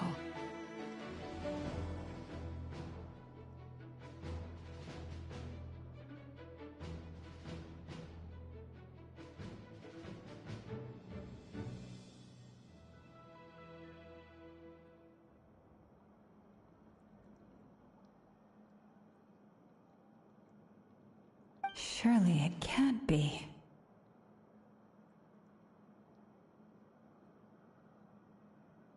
Those eyes. Oh, where have I seen them before? Wait, of course. In those memories we just saw. The only Arlecchino I know is the fourth of the Fatui Harbingers. So either you share a pretty uncommon name, or you're more than just a Tea Party buddy. You are well informed, Grandmaster. A man from Mondstadt living all the way out here in Nodcry, and yet the people and affairs of Snezhnaya seem to hold a special place in your heart. Oh, the feeling's mutual. Sounds like you know all about who I am, too.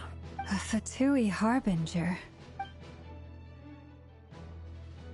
The atmosphere in here just got really tense. Guess we can't just start trusting Fatui Harbingers, even at a time like this. I must admit, though, I'm a little curious. Seeing as the Moon Goddess no longer belongs to the Fatui, what makes you so willing to put your neck on the line here? Nor does Nodcry belong to Mondstadt, Mr. Varka. Yet still, you're fighting for it all the same. Things don't always have to have a tangible payoff. Sometimes, stopping things from spiraling out of control is a higher priority than chasing the spoils of victory.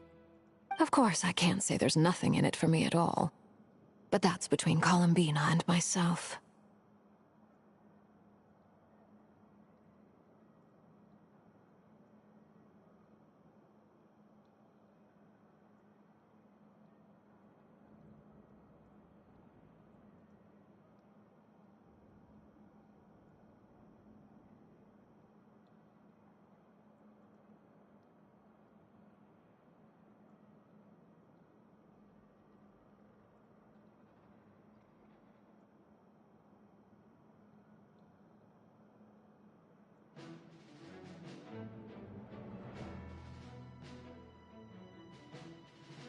Forgive me. I don't mean to doubt you. It's just that the Fatui really have been the source of many of our troubles. We have our own way of doing things here in Notcry. But ever since they arrived, the Fatui have treated us with nothing but hostility. I know there's been a lot of bad blood between us in the past. I've done my utmost to avoid friction whenever I could. But sometimes fundamental conflicts of interest simply can't be settled amicably. That's why I'm here solely in a personal capacity. This has nothing to do with the Fatui. As a gesture of good faith, I'll be frank. I can help Columbina track down the iridescent moon's marrow, which will help her restore more of her power. Anyway, what else is on the agenda? Let's begin. She says she'll be frank, then completely skips over the details. Looks like she doesn't want to give away too many secrets after all. But she clearly wants to change the subject. It'd be awkward if I tried to bring it up again now. I guess we'll just have to go along with it. She's the fourth of the Fatui Harbingers after all. One look and you can tell she's not someone you'd want to mess with.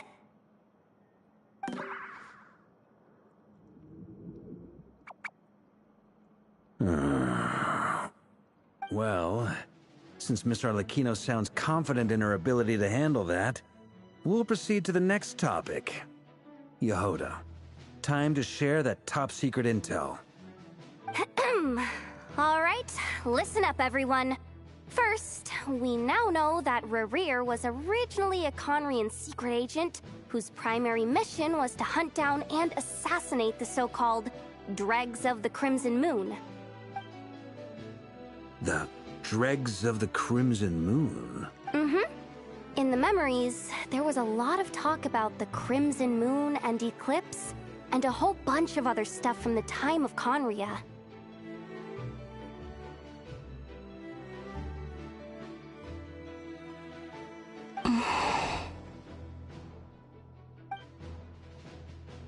To my knowledge, those were the names of two different Conrian dynasties. Long, long ago, it is said that the people of Conria worshipped the Crimson Moon, drawing a mysterious power from its reflection. But one day, a coup saw the Crimson Moon eclipsed, hence the name of the new dynasty that replaced it, and how it became the new emblem of Conria. Still, long after the Crimson Moon dynasty had fallen, the last ruler of the Eclipse dynasty, the Vinster King, still coveted the secrets it left behind. So, he sent the Rehir of Solnari to secretly hunt down the Crimson Moon's few remaining followers.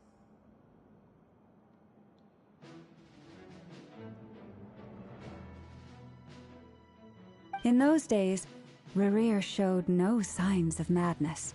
In fact, he was as normal as any other person. Oh, and he had a fiancé, or at least a would-be fiancé, called Tholindis. What's the matter?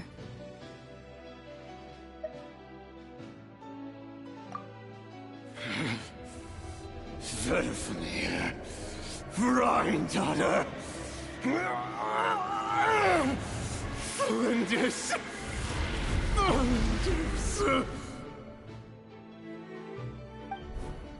Interesting. Anything else? What about this would-be fiancé of his? Do we know anything about her? Well, she was a researcher at the Universitas Magistrorum, but it felt like she was hiding some kind of secret. Oh, and one more thing. For some reason, Rerir's fragment also contains some of Tholindis' memories, though only a very small portion. Well, no shortage of potential leads, I'll give you that. In any case, it sounds like we can conclude that while Tholindis was still around, Rerir appeared to be lucid and quite normal. Tholindis, it seems, must have been the one thing in this world that he couldn't let go of. Tell me, though, were these pure-blood Conrians we're talking about here? Why do you need to know that? Hold on. If she was a pure-blood Conrian, Oh yeah, just like how it was with the captain.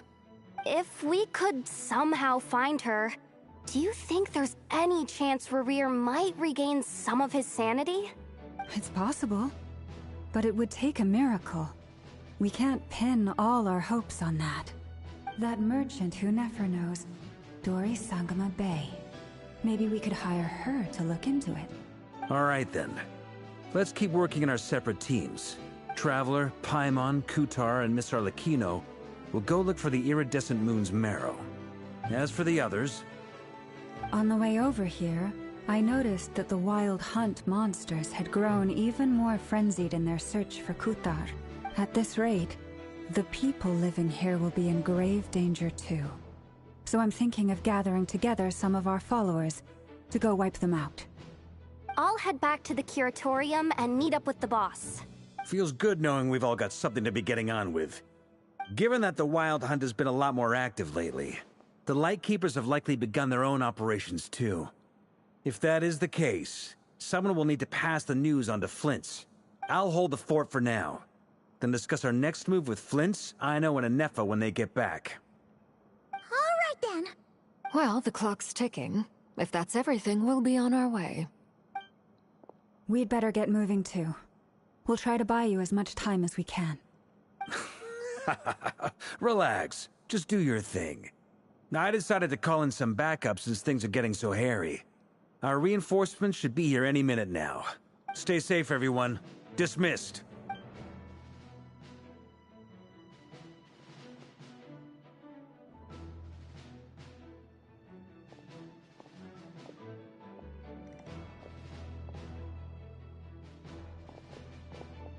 We're back. Did we get here a little early? Or a little late?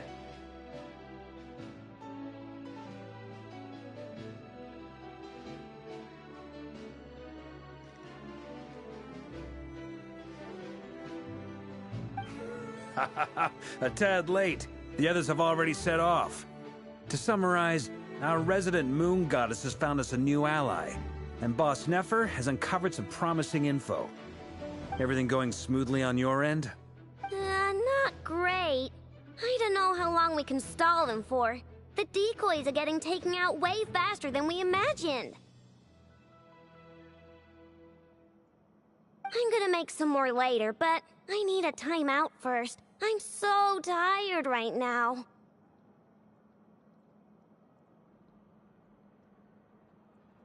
Oh, right! Inefa, could you fill in Uncle Varka on what we just discussed with Flint's? Sure.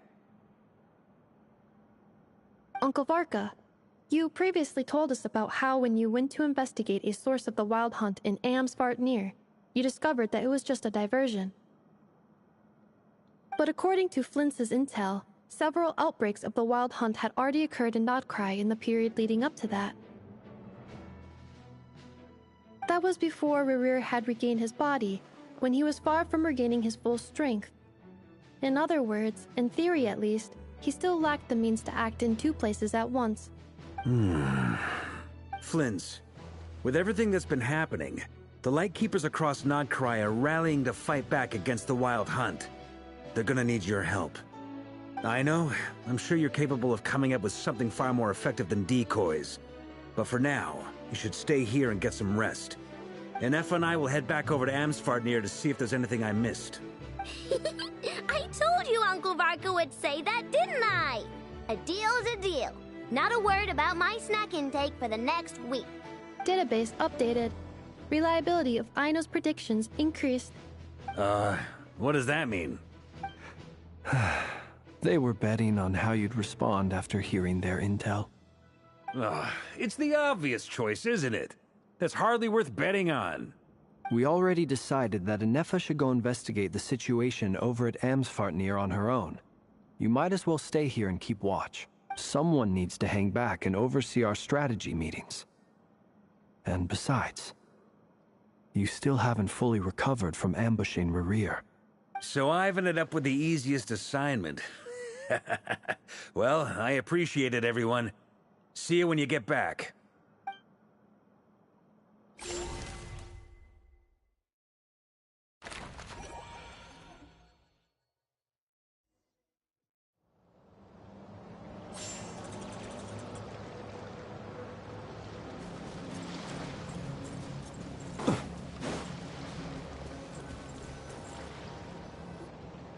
Here, this will serve as a good spot to cross over. Arlecchino, hold up a second. Since you brought us all this way, would you mind telling us what you've got planned?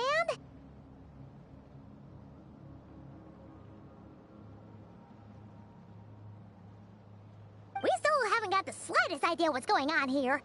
And if even Columbina doesn't know where the iridescent moon's marrow is, how do you? Simple. Because I am an inheritor of the royal bloodline of the Crimson Moon. And one of the last surviving embers of the Two Worlds' flames. Huh? Are you serious?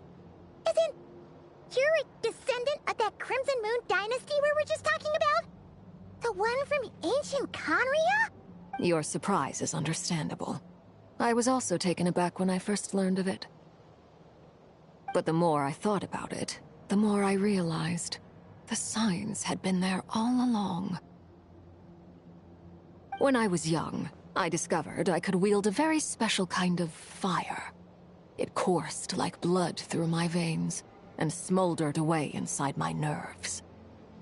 What's more, whenever I experienced strong bursts of emotion or drew too deeply on this power, it was like some kind of presence within the fire would begin to gnaw away at me, consuming me from the inside out. Exactly. That is why my hands are like this, too. At first, I saw it only as a curse, but once I became a harbinger, the Jester apprised me of the truth.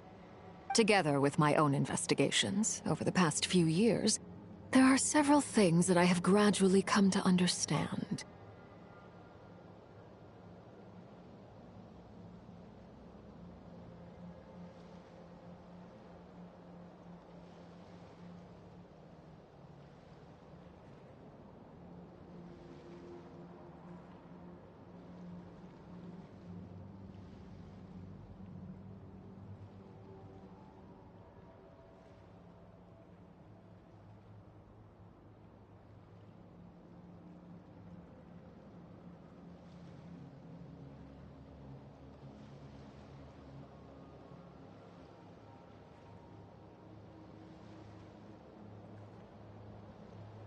For instance, take the so-called Crimson Moon.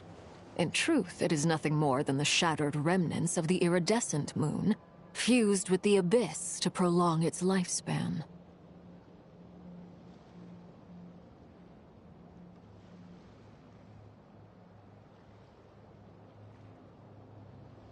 Since this blood flame was bestowed upon me by the Crimson Moon, it is a fusion of the iridescent moon's former power and the corruption of the Abyss. You all understand the nature of the Abyss well enough. I draw upon its power, and in return, it hungers for my soul. This strange blackness is the mark of corruption it has left behind. If I recall correctly, you once told me that if the corruption ever made it to your heart, you'd become a completely different person. Yes, and that's the reason I'm always careful not to push my power too far. It's essentially a never-ending tug-of-war. Whew. Sounds intense. Anyway, the rest of my story can wait. Is there anything else about the Crimson Moon or the Iridescent Moon that you're unclear about? Paimon has a question. So, the Crimson Moon that the Carians used to worship was actually the Iridescent Moon, right? Which was one of the three Moon Sisters. Does that mean that the Carians were to the Crimson Moon as the Frost Moon Scions are to the Frost Moon? So much of that history has been lost. We have no way of knowing exactly what they were like. But I would suspect that the Conrians weren't as devout in their moon worship as it might appear. The iridescent moon's remains simply served as their link to the Abyss. Later on, perhaps someone discovered a way to make direct contact with the Abyss. Or maybe there was some kind of ideological divide. Either way, a dissenting faction staged a coup and drove out the royal heirs of the Crimson Moon dynasty. Still, even with the dark sun looming high overhead, the Crimson Moon's glow never truly faded. If you want living proof, it's standing right before you. The first time we met, I sensed something familiar in your presence. When I looked at you, I felt I could see that mysterious red moon in the corner of my eye. In your flames, I saw its broken image, surrounded by a strange black aura. Well, I appreciate that you kept it to yourself. Much about the Crimson Moon is still a mystery, and I'd prefer not to end up as the object of an insane research project. Anyway, time is against us here, so if there's any other questions, they'll have to wait. I just want to make sure I've got one thing straight. In her letter, Sandrone mentioned that since you are unable to contain the iridescent moon's marrow yourself, you intend to leave it in my custody. Correct? That's right. For now. It's the only way I can pay you back for your help. The iridescent moon is already part of who you are. So with its marrow in your possession, you'll be even more powerful than before. Deal. Then let's get started. Get what started? What does this place have to do with the Crimson Moon?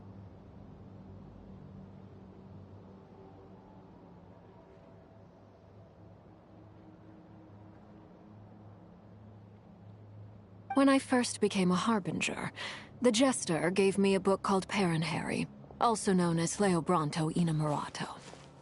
You should be able to buy a copy next time you're in Fontaine. It's a love story set in the Crimson Moon era, but setting aside the tangled romances of its characters, it also records a few interesting details.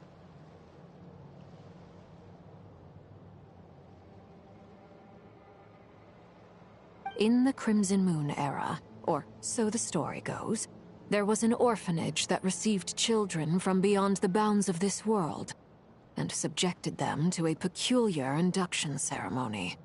Beyond the bounds of this world? For real? And what kind of induction ceremony? The Crimson Moon sages looked beyond this world for beings with powers that surpassed the gods. But fearing they might lose control, they subjected these children to a process of refinement. They made these children crawl up a fireplace and kept asking them, "Have you died? Did you see it?" Until they finally admitted to having died and seen a crimson moon. The adults embraced the children who passed the ritual, telling them, "Within the fireplace, you have traversed the flames between two worlds. Here and now, you are born anew." The book leaves much unsaid, but I suspect that this was their way of branding the children they had enrolled, leaving an indelible mark upon them so that they would forever live in the Crimson Moon's light. That explains why I can't sense the Crimson Moon's marrow in this world.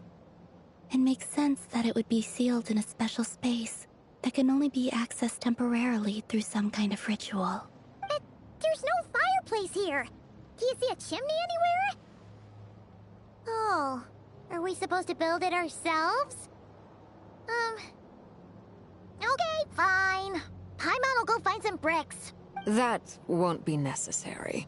The fireplace is purely symbolic. The key to the ritual is crossing the flames between two worlds. In other words, the flames that burn within me. Those burned away by such flames leave behind a kind of ghostly afterimage in the world. In the days of Conria, people believed they could be used to bridge the gap between the two worlds of life and death. In short, I can open a passage to that space for you. That's the easy part.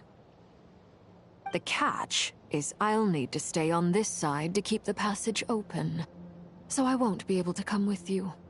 Once you're inside, you'll have to find your own way. Very well.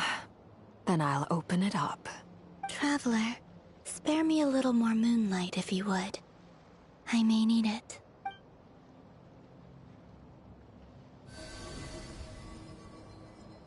Thank you. I feel like I've recovered some of my strength now. It should be enough to move us across short distances and confront whatever dangers might await.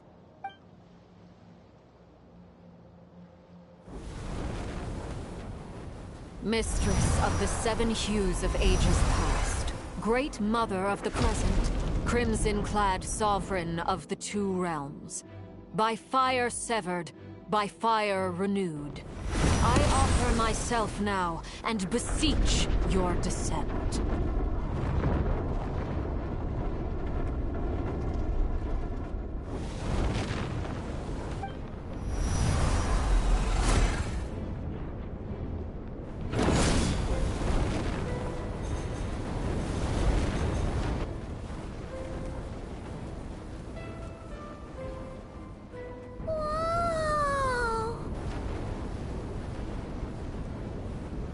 One word of advice.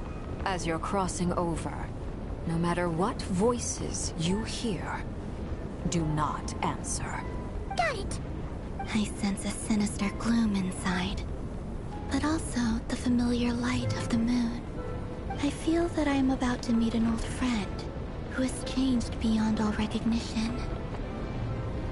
All right, let's go.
The abyss?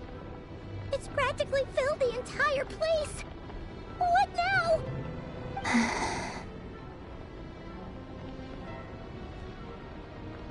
What a tragic sight. Fragments of your broken body, seized by the abyss and hung up aloft like mummified remains. Iridescent moon, was this truly what you wished for? Careful! There's something spooky about this place. Feels like something is lurking in the fog. Haimon's right behind you. Whatever you do, don't run off without her.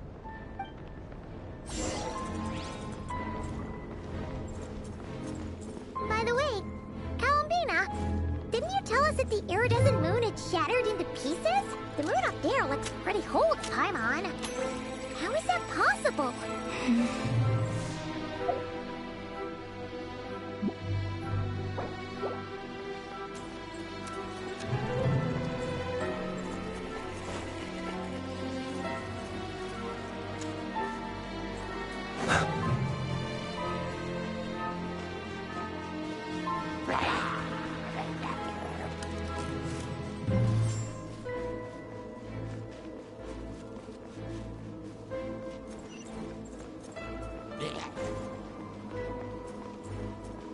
Just like I thought. It was only a facade.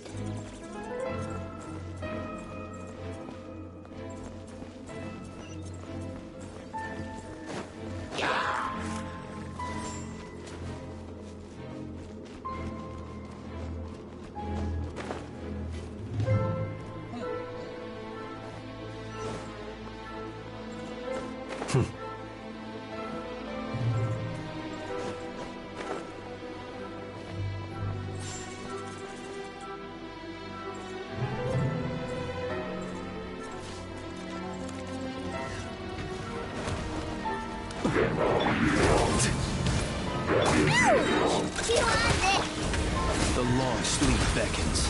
Observe. Night falls.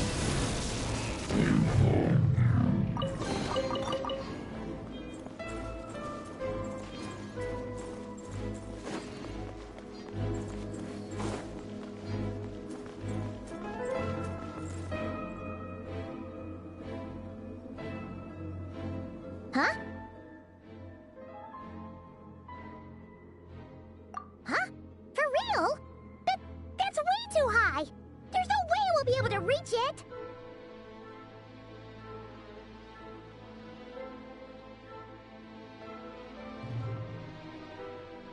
No. I'm not sensing anything up there. It's coming from under the mountain. Let's see... Ah! There's some kind of weird shadow over the water! Wait, see that? Looks like a mechanism of some sort. Let's check it out!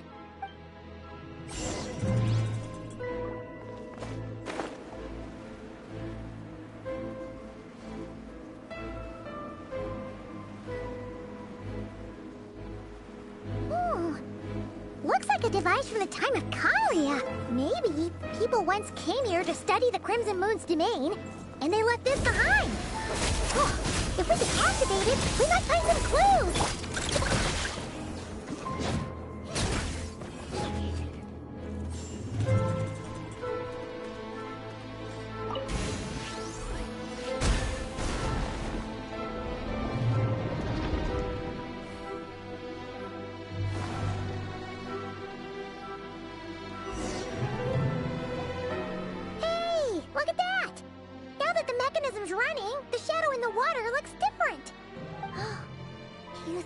Mechanisms might be the key to unlocking the secret? Let's try to find more of them! Thalindis, we'll leave the rest of the research in your hands. We'll be heading back now. I hope this isn't ruining date night. Ugh. Mind your own business. Just leave me some snacks on the table. Thalindis? Is that Rear's girlfriend? How come we're hearing her voice here?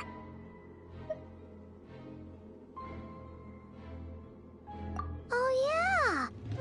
So, do you think she was studying this strange space all along?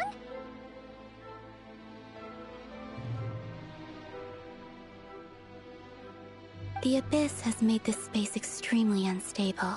Maybe that's why some of the things she said and did were preserved here. Like echoes. Or after images. Whenever I see this view, it takes me back to a poem from my childhood. Waning moon, oh lifeless damsel, weeping on the mountain crest. Mourning still in wistful tone, her fragile soul now laid to rest. For me, of all people, to be here investigating the mysteries of the Crimson Moon space. Is it a coincidence? Or something more?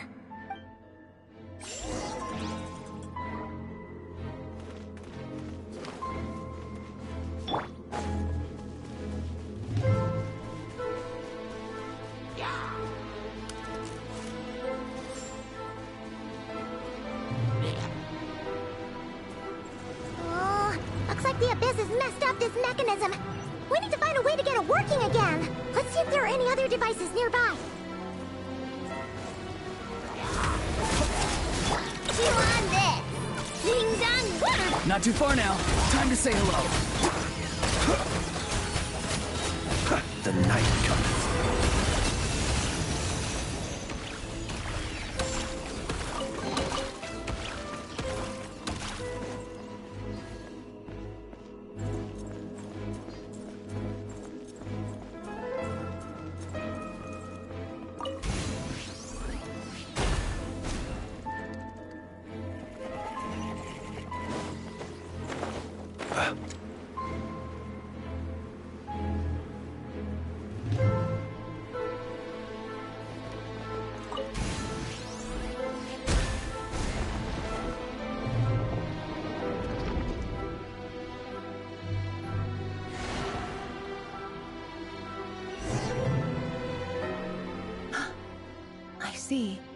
So the moon marrow, or Rather, the power of the 3 moons is the key to unlocking...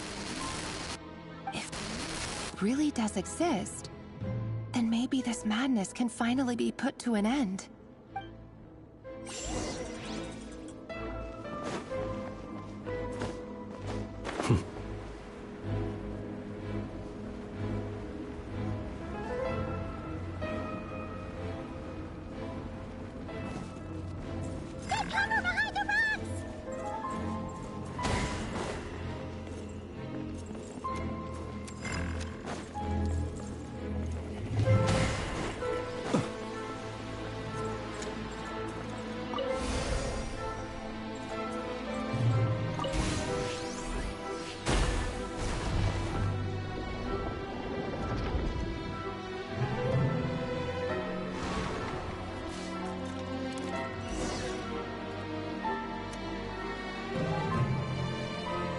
With the Abyss inhibitors in place, I should be able to access the chamber with the Moon Marrow. Oh, Rerir, with every step you take, you're drifting further from what you truly desire. But you're not the root of the problem. Ever since that outsider set foot in Conria, the Vinster King has sunken deeper into madness.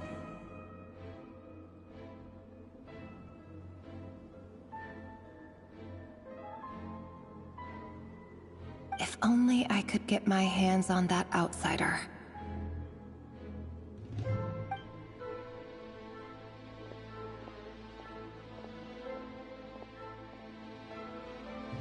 Hey look! The moon's reflection is back to normal! Elindis' voice mentioned a chamber with the Moon Marrow. Do you think maybe it's hidden in the moon's reflection?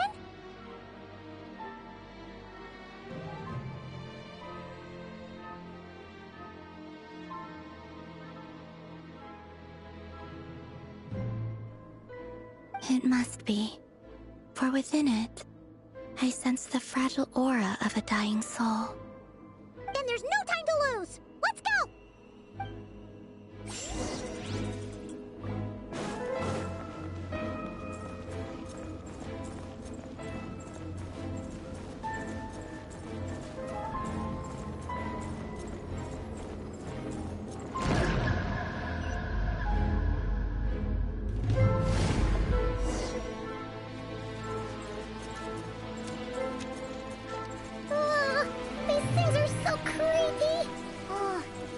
Looks like we'll have to destroy them if we want to get to the iridescent moon's marrow.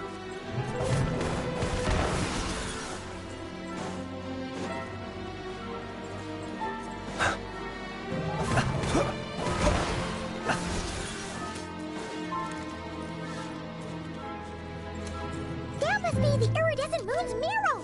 Oh, we'll need to destroy these things before we can reach it.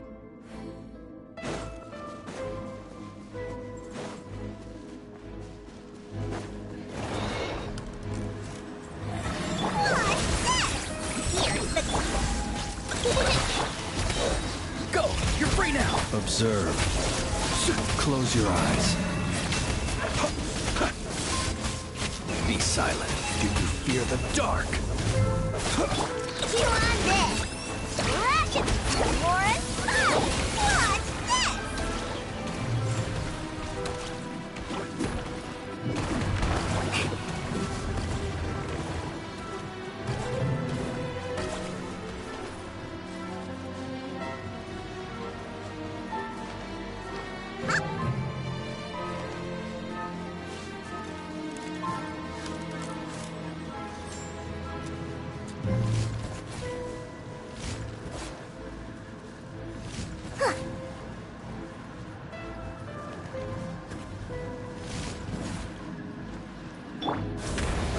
Hang in there!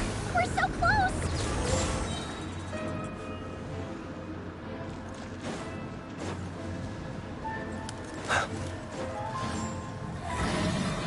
The long sleep beckons.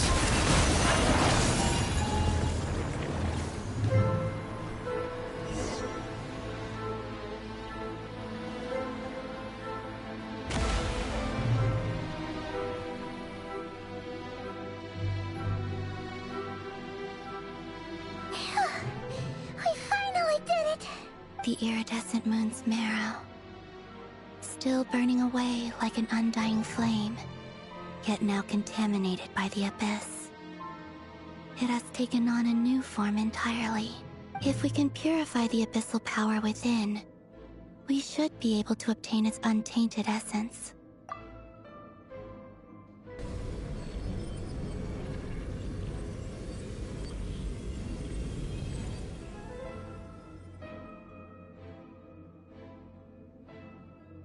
It's so cold.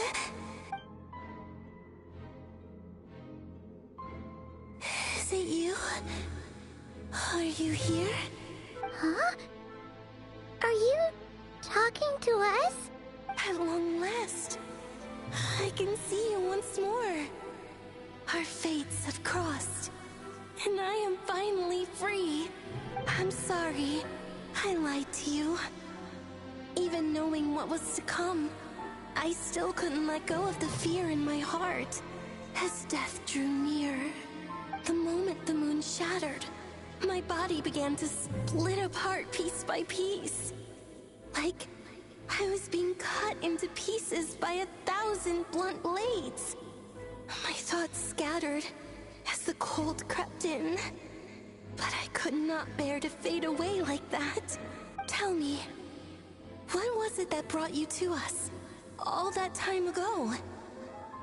If only I had possessed your courage, then I might have been spared this torment, more painful than death. You look so puzzled. That's how I felt too when I first saw you. But trust me when I say that everything happens for a reason. Farewell, Hypo.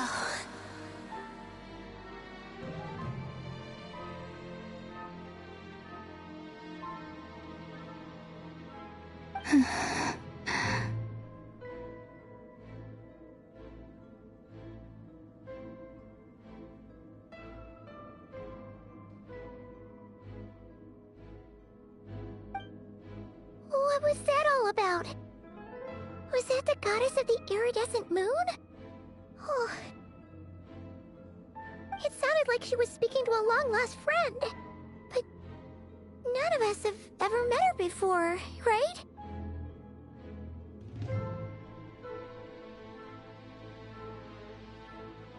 Perhaps. She took me for the goddess of the frost moon she once knew.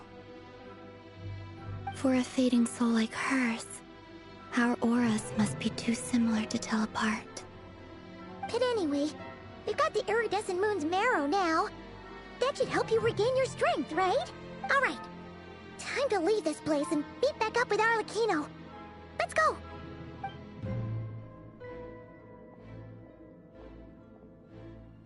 That's odd. This place looks different than when we came in. Waning moon, huh? O lifeless damsel. Oh.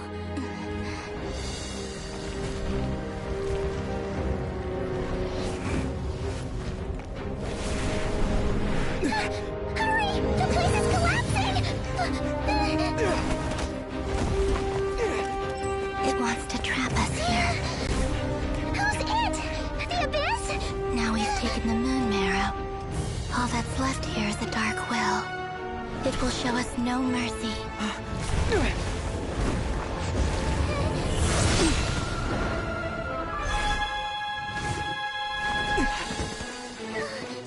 Give it back! The crimson moons! My marrow! My heart!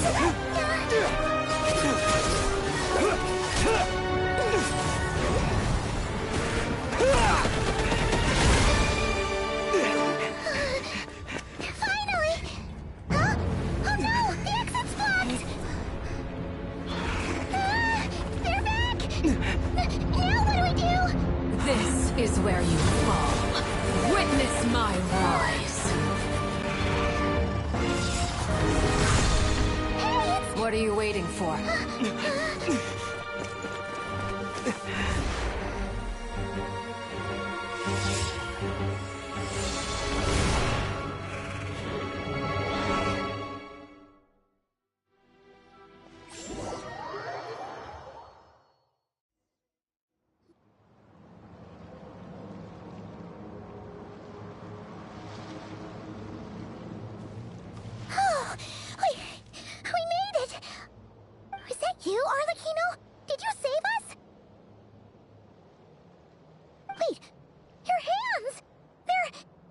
Oh, this?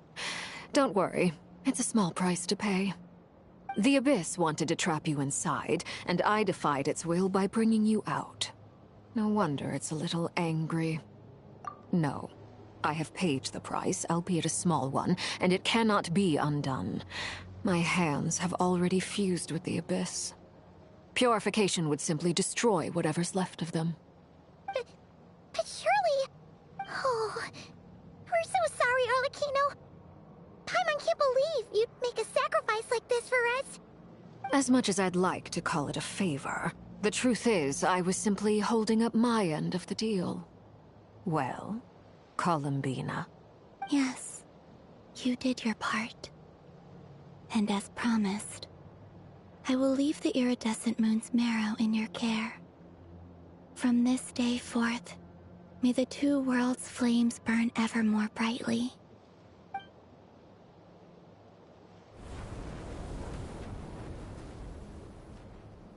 I'll take that as a blessing. Now, Columbina, give me your hand. Accept this moonlight I offer in return.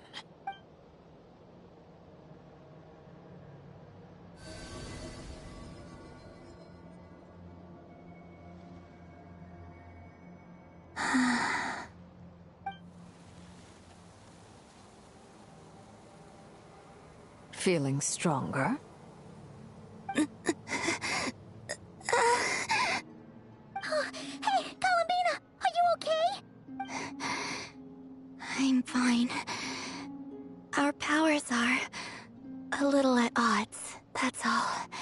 By the Frost Moon's authority alone, wielding the power of the other moons was always going to be a stretch. Still, I think it's fair to say that your strength has returned.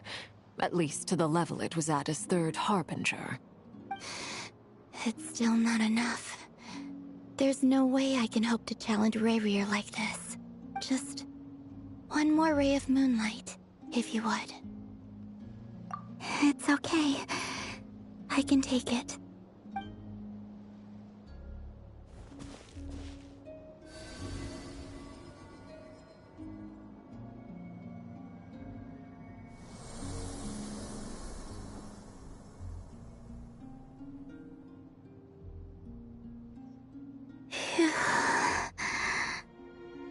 How about now?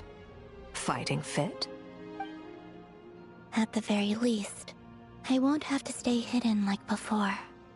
I want to see him gone from Not Cry. The Rayhir of Solnari and his wild hunt must be sent back where they belong. Well, it's good to have something to aim for. You certainly seem more alive now than you did earlier. When I first met you, you didn't strike me as a ray of moonlight. More like a wisp of fog drifting in from who knows where, ready to scatter at the first sign of a breeze. But now, you're full of vitality. Just like the Frost Moon, once the brightest of them all. May you keep shining, Columbina. This is who you are. Thank you. Look after yourself too, Arlecchino. I know you have plans of your own, and that's why you're always seeking to grow stronger. But whatever you're after, don't let the Abyss take a hold of you. I do not wish to see you go down the same path as Rayrir. I appreciate the concern, Columbina. Although perhaps it's time you took a new name. A new name? Kutar, the Moon Maiden, Columbina. They're nothing more than code names. They describe who she is and the roles she's played, but they're not her real name. We often use code names in the House of the Hearth, too. But it's knowing your real name that keeps you grounded. Up till now, you've been living a wandering life, so you've probably never really cared. All I'll say is this. Once you've defeated Rayrir, give it some thought. All right, that's it from me.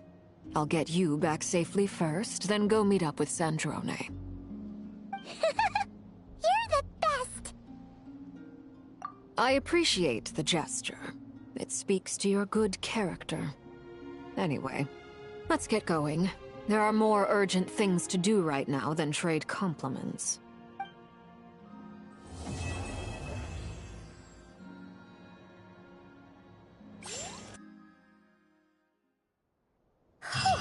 It was a close call, but we got the iridescent moon's marrow and restored Columbina's strength, and that's all that matters. In other words, mission accomplished. Paimon wonders how everyone else is doing.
Add Astro.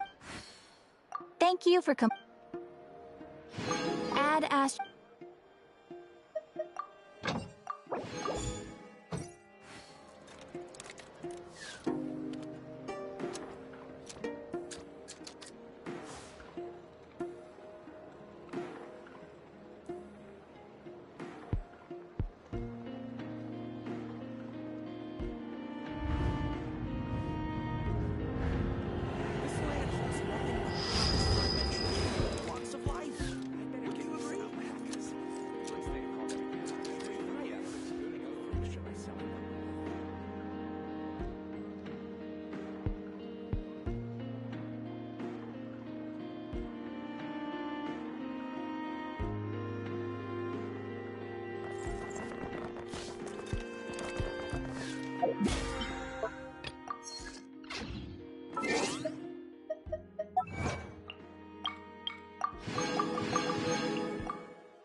This land holds nothing but promise for adventurers from all walks of life.